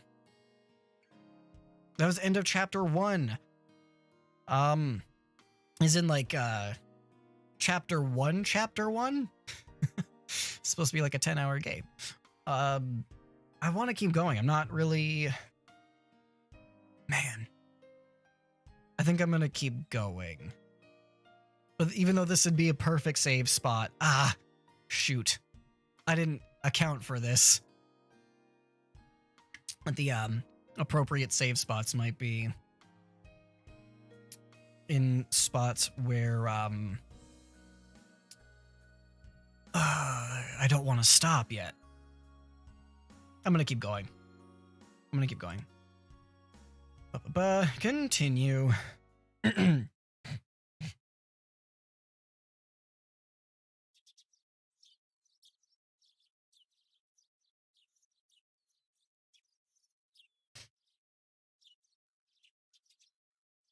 Sorry, give me a second.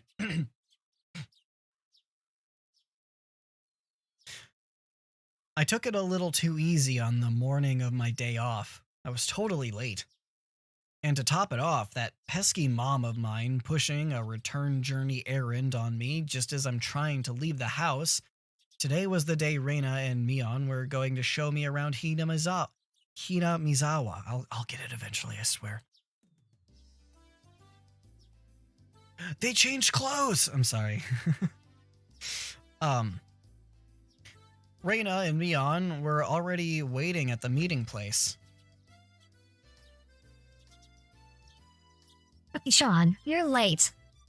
Sorry. The show I was watching last night was really interesting. Blame that. Oh, so that's your excuse for being late and keeping two girls waiting. Michan, you just got here yourself. Last night's episode, A Day in the Life of, was interesting, wasn't it? She was just as guilty as me. Reina was carrying a pretty heavy-looking handbag. What is that? Mion answered my unspoken question with a wink. That's right, Reina really did make a picnic. Hey, John, after you left, Reina pulled out all the stops. It's not like I forced her to do it. It was nothing, so don't worry about it, okay? She's been like this since last night, you know. Can he take responsibility for this? All right. I'm a man after all. I'll take responsibility. Huh? Responsibility? For what? For what? As we both turned around slowly to look at Reina, our gazes drifted downwards to the massive handbag she was carrying. It didn't seem logically feasible that it would be entirely filled with lunchboxes, except this was Reina we were talking about here.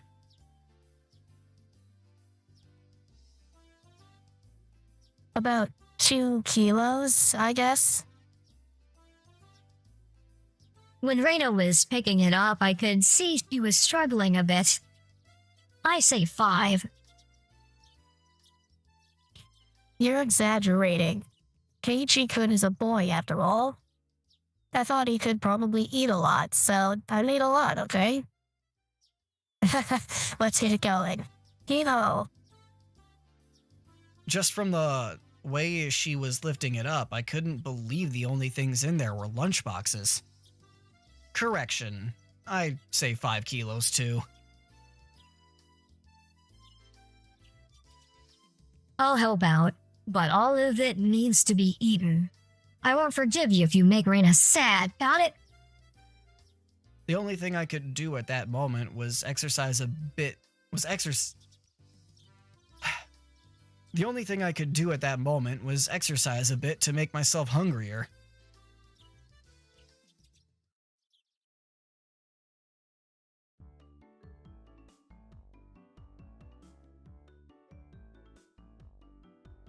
Having finished with the pleasantries, we began our leisurely stroll. A carefree walk bathed in the gentle morning sunlight. I couldn't have even imagined something so wholesome existed during my time in the city.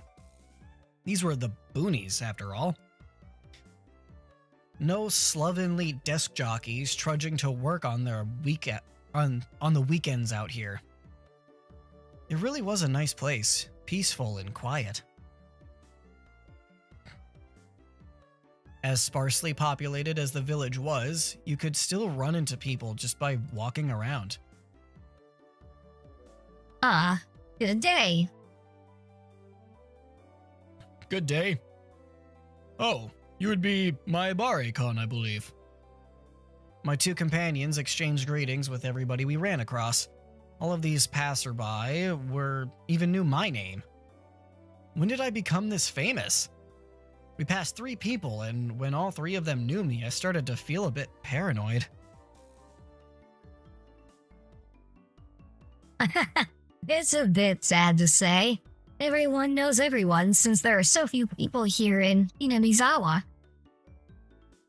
So that means when an unfamiliar face walks by, they automatically assume it's that Maebara fella who just moved here.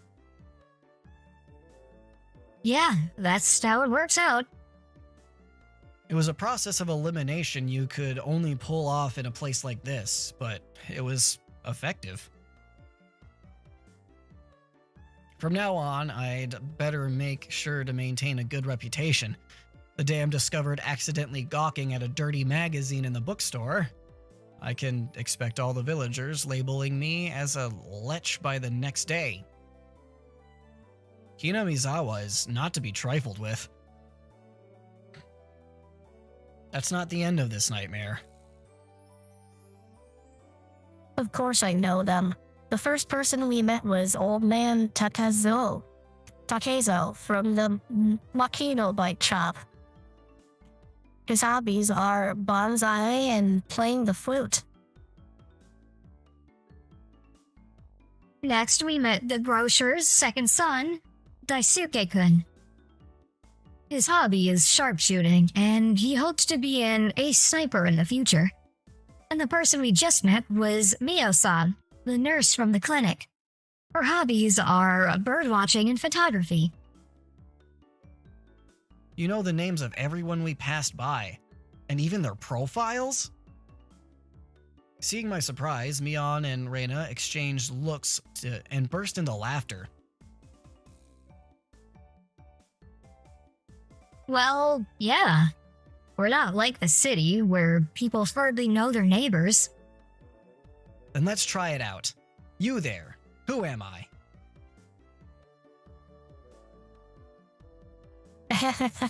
You're Keiichi Maebara. You say some mean things, but you're actually a kind, shy person. It's been 3 weeks since you transferred here. Your hobby is taking afternoon naps. Lately, you switched over to wearing boxers, didn't you? That's enough, that's enough. The boxers? Enough of that. Apparently, there's absolutely nothing you can keep hidden here. Hinamizawa was not a place to be trifled with.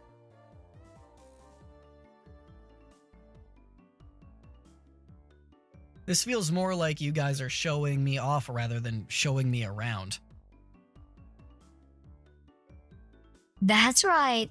We're parading around like this after all. It'll give everyone a chance to see for themselves that Kei-chan is fitting right here in Hinamizawa. The population in Hinamizawa is shrinking, so the villagers welcome anybody who's new here. I thought about brushing it off with something to the effect of, "You're kidding me," but I held back. Had I ever greeted someone who just moved into the city like this before? Thinking about that made me believe what they said wasn't a joke at all. We passed another person. Of course, we were called out to again in the same way. "Oh my, good day! It's wonderful seeing you get along." This lady here is Fujisama-san. Good day. "Oh, my Barakan! How wonderful for you, having a lovely girl on each arm. How are you? Getting used to life here?" Instead of regurgitating a prepared response like I would have in the city, I responded with an emphatic nod. The old woman chuckled. She's an old woman. Oops. Voicing her appreciation of how energetic I was. Good. As I looked back over to Reina and Mion, they gave me a wink. So, now then. About time to have lunch, maybe. Reina's brilliant smile signaled the approach of an event that both Mion and I were trying to forget. We both looked at each other. "I'm a man. I'll do what I can, but it's just too much." It's fine, Kei-chan. Leave it to this old man. Mion has never seemed as reliable as she does right now. I'd expect no less from the class representative. Reina, if we're going to eat, we may as well go somewhere with a good view. Yes. Good idea. I agree. Reina nodded her head happily in response to Mion's proposal.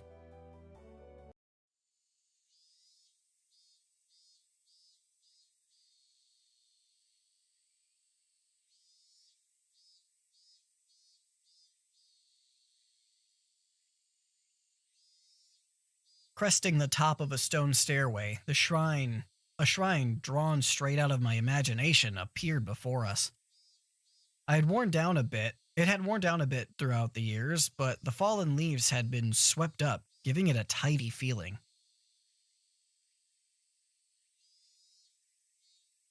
This here is the Furude Shrine. It's probably the place with the best view around. This place. Be sure to remember it. On our next break, a festival will be held here. Ah, isn't it a bit too early in the season for a festival? The Watanagashi isn't a summer festival. Long ago, it used to be a celebration of the end of winter. I was embarrassed for assuming that festivals had to be held in the summer. Now then, spread out like the lunch boxes. Spread out the lunch boxes. And there, Various colored lunchboxes were placed one after the other on top of the plastic sheet. It sure did smell delicious. It was Reina's home cooking. It went without saying that it would be delicious. But is it even possible to finish all of this? Hey, Mion, it'll take more than just a good view to get all this down, you know? Good afternoon. It was Rika-chan and Satoko. Why are they here? Mion grinned over me. I see. This was her secret plan. The power in numbers. You have my thanks, Mion. Following up when all the pieces are in place is my specialty.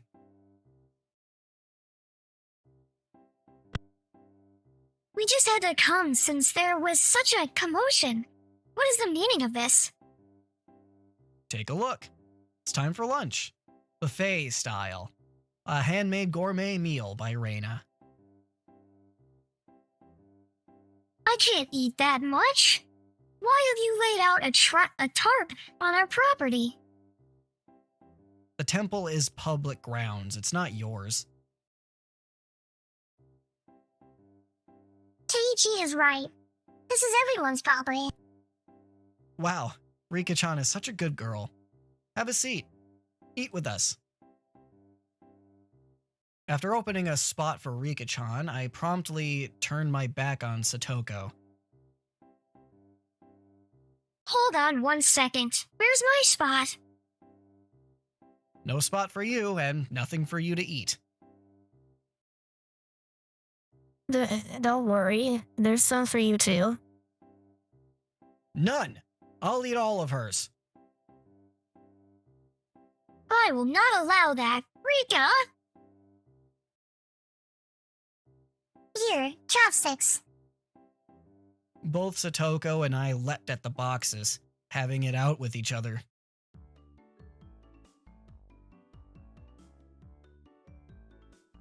Man, really? Hey, John, you're really good at leading people on. You might have a talent for that. Have a plate, one for me-chan, and Rika-chan too. Reina whipped out pairs of chopsticks and paper plates. If we don't hurry, it'll all be eaten up. That's right. Okay. Shall we commence this battle? Please, eat a lot. There's not enough for everyone. Reina said as she opened up a thermos. Just then, I realized that this lunch was made under the assumption that 5 people were eating.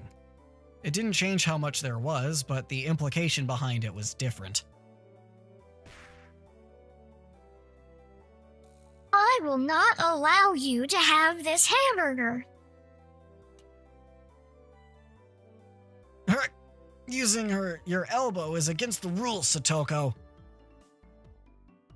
Grabbing the back of my collar is also against the rules.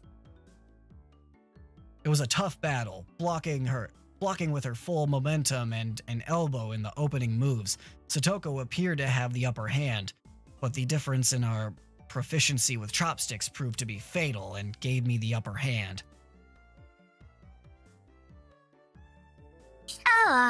The last meatball.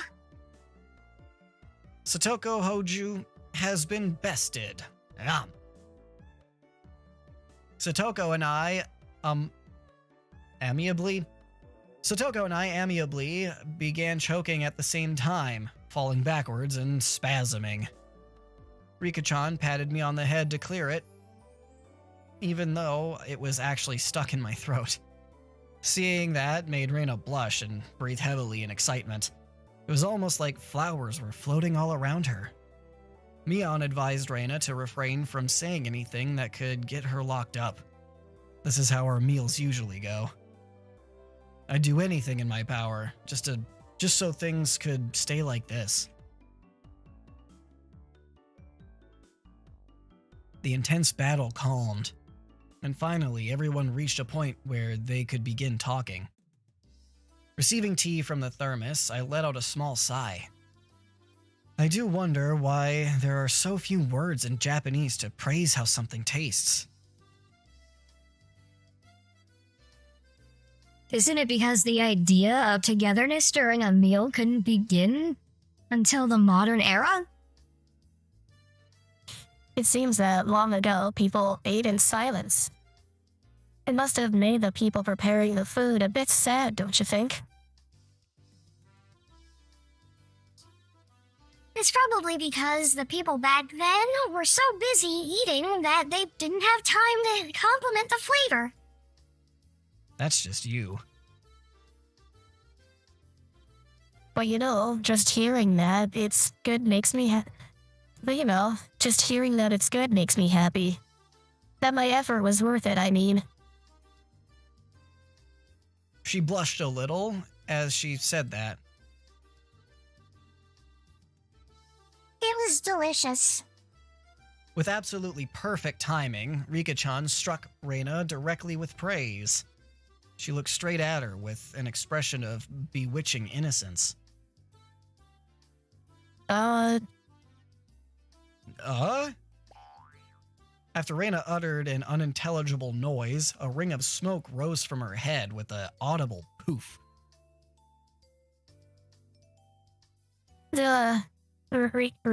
Rika-chan, I gotta take you home. No, I mean, thank you. It was really delicious. Reina flushed red with excitement, embracing Rika-chan and rubbing her cheek against her so hard that you could almost hear it. To reward Rika-chan for her praise. Ta-da! These are special. 2 apple rabbits. After sticking toothpicks into them, she thrust them towards Rika-chan. After Rika-chan accepted them, the mood suddenly shifted in a bizarre way.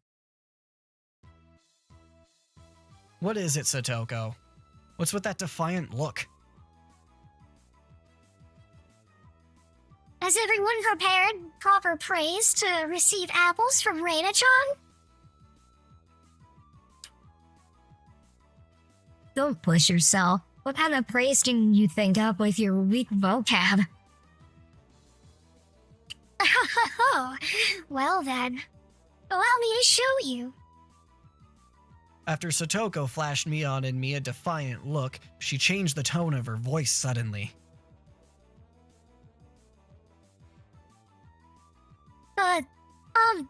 Hey. So, Reina, Oni-chan's lunch?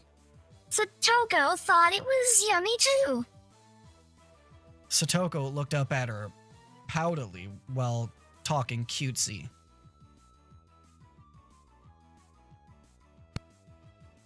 What? How is that praise? That's not even persuasion by tears. That's persuasion by cuteness, isn't it? This is Reina Limited Special Skill. This is a Reina Limited Special Skill. She blushed and her head spun, waving around in circles. Don't fall for it, Reina. No. Of course, that was asking for the impossible. Reina glumped Satoko and began rubbing her cheek against her. Cute. Satoko is so cute. Take you home. Swish, stab, push. Satoko was also presented with apple rabbits. After stuffing them into her mouth, she looked over at Mion and me, again with that defiant gaze. It only took 5 seconds to take down Reina. That's unfair. To think she had such a trick. If it upsets you so much, why not reward Reina-chan with some praise? Damn it. That was a dirty trick. First of all, that wasn't even praise. Satoko, you think you've won with that, don't you? How about I show you guys something much better than your superficial gimmicks? That sounds great, Mion. What kind of trick is it? Kei-chan is going to be the one who does it. What? Ha ha ha. Why don't I have you show me then? The writhing of an old maid. A plan of attack she suggested was wicked. But it was the only thing we had to beat Satoko. After sipping my tea, I started talking, very naturally and calmly. Perfectly. It is really... Sorry. It really is good, isn't it? This is all freshly made, right? No. Actually, most of it, almost all of it, was frozen stuff. Then which ones did you make fresh? Well, it's embarrassing. Do I really have to say? Must I? From the synergy of boy plus handmade lunchbox, her expression had melted into euphoria. I already know. It's this one, isn't it? Uh-huh. What? Reina turned an even deeper shade of red. The words, "I can't believe it," practically written on her face. How could you tell? Oh, that I made it. Of course, Mion had told me beforehand. It's been perfect so far. After acting like I was shy, I waited a beat. Next would be the finisher. It had your smell. Silence enveloped the area. Reina, face still completely red, froze solid. With a small yelp, Satoko also blushed. Of course I did too. I sure would like to try one of Reina's handmade apple rabbits. Or something. Even if this was all because I was competing against Satoko, it felt like I had crossed the line by a good 9 yards, I think. Then, at that moment, whoosh! It was a Tupperware container filled with rabbits. But please eat some, Keiichi-kun. There's plenty for you. Instantly, dozens of the apples were shoved into my mouth, knocking me over. Okay. Say, Keiichi-kun. My head was forcibly laid upon her lap, and even more apples were shoved into my mouth. While she was squealing, one apple after the other, she was forced into my mouth. More and more apples. How about them arrows? Yeah. Kei-chan, that was a beautiful sacrifice. How's that, Satoko? This is our complete victory, isn't it? I can't believe it. Such trickery. It doesn't bother me at all. Satoko ground her teeth, mortified. We did it. I claimed victory as my consciousness drifted slowly away from me.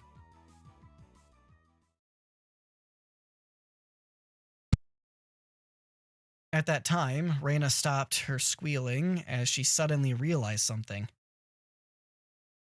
Rika-chan, you're not eating it.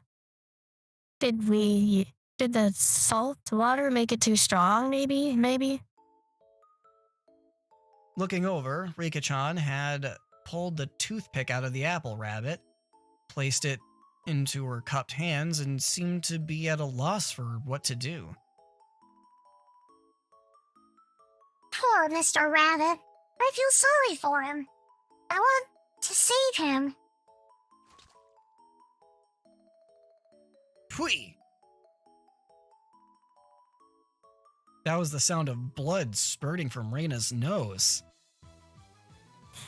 Cutes. Tonight I will take you home. She shook sporadically, her head wobbling back and forth.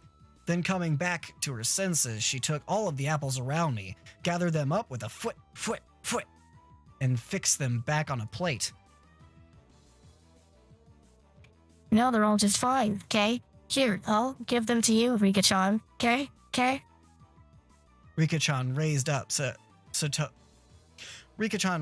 Satoko's hand like a referee after having that plate of rabbit shoved it to her. She whispered, This is our victory. What? What? I'm back.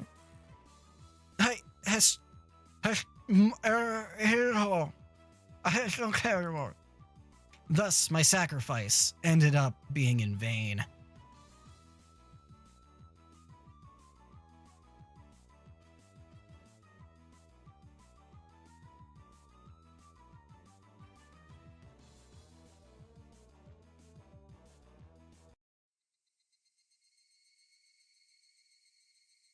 It was a fun-filled, crazy day.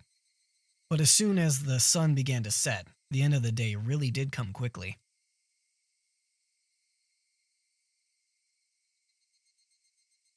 Later, Reina and Mei-chan. See you tomorrow. Thanks for today, Mion. I had a great time. See you tomorrow. Satoko and Rika-chan went home as well. We parted ways with Mion, and it ended with just Reina and myself enjoying the evening air on our way home.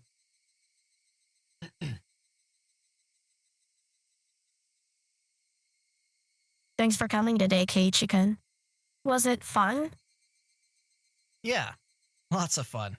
Almost feels like a waste to go home now. Then, well, would you mind taking a little detour, maybe? A detour? Is it far? It's a bit of a walk, but it won't take long. Since we had been walking around all day, I must have seemed a bit tired. Not feeling like teasing Reina, I quietly nodded.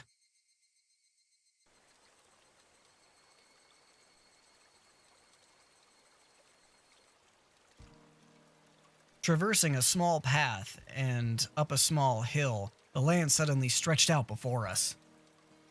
There, what looked like the remains of a dilapidated construction site came into view.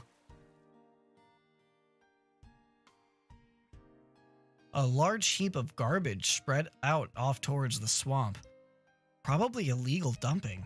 I recalled it being in the newspaper. It's been quite a while. I wonder what's here. When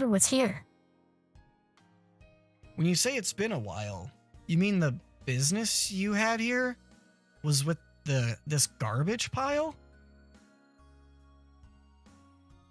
It's not garbage. To me, it's a pile of treasure. Reina had already entered that well-known cute mode of hers. So that meant there was something cute here. Whoa, a new pile. I can't wait. She descended the unstable slope with ease. I'd expect no less from a born and bred country girl. Hey, wait, I'm coming. Oh, my city-raised self was completely pitiful. It's alright, just stay there, Keiichi-kun. It won't take long. Reina kindly declined my accompaniment. Don't fall. Watch your step. I'm fine. This is nothing at all. Literally bounding among the heaps of trash, Reina disappeared from sight. I didn't like being left behind, but I was still plenty tired from the whole day, so I just ended up waiting. Without the lively Reina around, the surrounding area quickly fell into silence. The cry of the Higurashi gently cooled the air. barely exhausted, I began to feel this little sleepy. Just then, the sudden noise of scattering pebbles alerted me to somebody's presence. Startled, I turned around. Standing there was a typical-looking photographer. He spied over at me through his camera. His body was tanned and fit, but something about him seemed unreliable. And he had a bit of an aloof air about him. Well, it didn't seem like he was a bad guy in any case.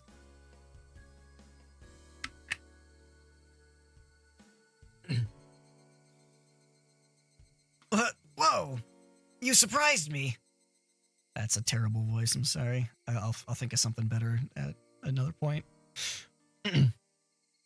Although startled when I turned around, he overplayed his reaction. That was my line. I'm the one who's surprised here. My bad. I didn't mean to startle you. Are you from Hinamizawa? No, I don't like that one either. I'll figure it out. I'll probably have to test some stuff out. Sorry about that. I gathered that he wasn't from that question.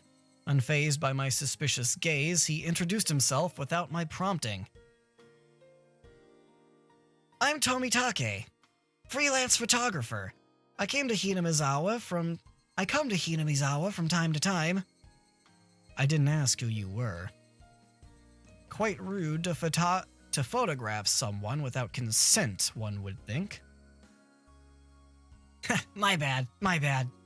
I mainly photograph wild birds. They can't refuse you, see?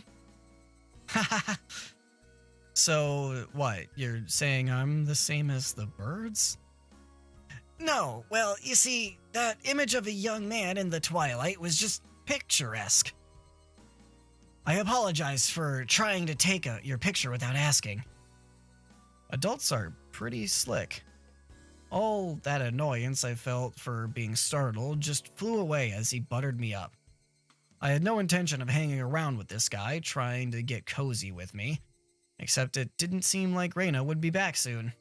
But this older guy, Tomitake-san, he didn't mind my cautious responses and continued rambling on by himself. Keiichi-kun, sorry to keep you waiting. I'm finished now. Reina popped her head out from one of the lower piles of garbage and waved her head. Is someone with you? What would she be doing over there? That's what I wanted to know. Dunno. Maybe she's checking on that dismembered corpse that was out there long ago. Tomitake-san looked shaken up by that for a moment. Uh-oh, I responded like I would if I were talking with Reina and the others. It was quite disturbing. It was quite a disturbing incident. Damn it. I don't like any of these voices. It was quite a disturbing incident. They still haven't found one of the arms. Keiichi-kun, sorry to keep you. You were waiting a while, I guess? Best to just leave you two lovebirds alone. God. Again, my apologies for startling you, Keiichi-kun.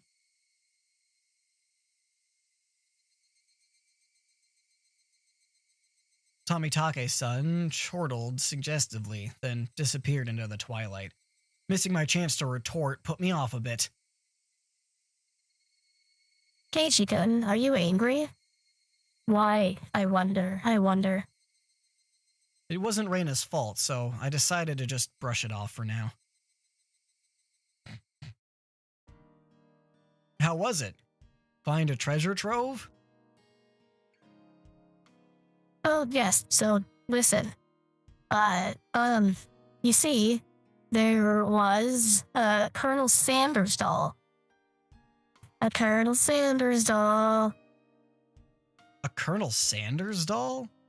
Oh, that thing. Those statues they always have out in front of the fried chicken place.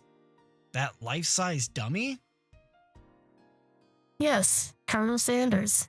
How cute. I want to take it home.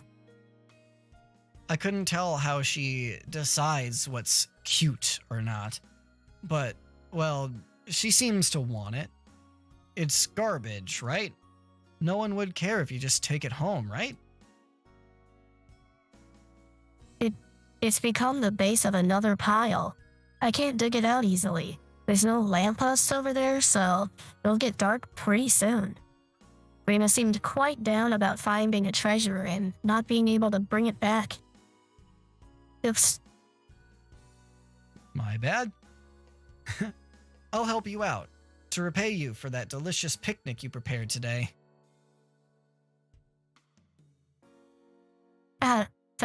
Thank you. Birds heading home to roost proclaimed that nightfall would be soon upon us. Keiichi-kun is going to help. I can take Colonel Sanders home. Reina staggered along as if intoxicated in her dreamy state of mind. I tried asking her in a way that wouldn't take her out of her cheery state. Hey Reina, long ago, did something happen here? Seems like they were building a dam here. I don't know the details, though. Just wondering if you knew about, an accident or something. I don't know. Her tone was disturbingly frank. It sounded more like a denial than an answer. I must have appeared rather dumbstruck. Reina quickly lightened her expression. Actually, I didn't live here until a year ago. Huh? You transferred here too? I was sure that... So you see, I don't really know much from before that. Sorry. Don't really know. Don't want to talk about it. That was the kind of feeling. Don't really know. Don't want to talk about it. That was the kind of feeling she gave me. Thinking about it, of course it would be like that. This wasn't the type of thing girls would enjoy talking about. It was quite a disturbing incident. They still haven't found one of the arms. If it's just like Tomitake-san said, then I had a feeling only the Higurashi would know.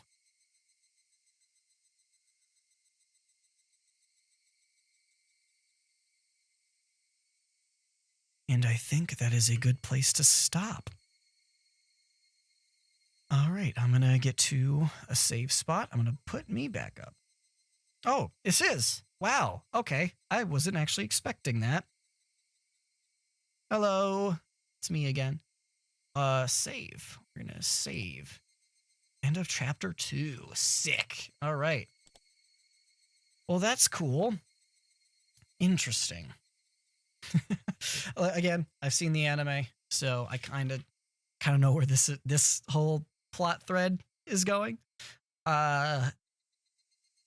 Keep I guess just keep that in mind that they're... It's alive. Oops. Sorry. It's alive. Sorry. Shut up. Just keep in mind there's a body. Something happened. Reina-chan is acting a little bit strange when questioned about something that happened, something potentially terrible. She's acting very strange. It's great. Yeah, no, this is bringing everything back. Like, again, I only seen the anime. I don't know much else besides that. I've seen the first season of the anime. I think there was more that I didn't see. But yeah. Anyway. All right. I'm excited. This is setting up everything very nicely. We didn't get to mostly this was just character setup and stuff, which is cool. That's good. It's the beginning of a story, and I like it. And getting to know the characters, there's a few hints that I saw there that I was like, okay, yeah, that's hinting at what happens, certain things, especially towards the end there. The very beginning, I think most of this first part here was more or less setup of the characters and stuff, which is great. But yeah, there's more to come. I will be actually, I'll be back on Wednesday. I'm going to do an extra stream this week because Poppy Playtime Chapter 3 is coming out, and I will want to get to that the day it comes out. So that's what I'll do. I'll have an extra stream on Wednesday to play that game, and then we'll be back to this on Thursday. So that's the schedule. That is the plan. But that's about it. I don't really have much else to talk about. We'll just keep going through this, and I think everybody kind of went to bed at this point. So anyway, for anyone who might still be watching, thank you, Ray, as always, for coming by. I love FNAF. Good to see you as well. Bunny Pop was here for a little bit. It's awesome to see you as well. And Cinnamon got to come in and say hi, who I haven't seen in a little bit as well. It's just a good stream for seeing some people that I don't get to see very often. So it's good to see you guys, and I hope you can make it again to the next one. Thanks for hanging out, everybody, and I'll hopefully see you next time. Bye. Bye. Bye. Bye. Bye. Bye. Bye. I'll see ya. Goodbye. Unless my end screen wants to act up again. It'll get there. It always does. It always does. Sometimes it takes longer than previous times, but it does. It gets there. Maybe this will be the first time it doesn't. Oh my god. Oh, Jesus Christ. That actually kind of scared me a little bit. Anyway, bye.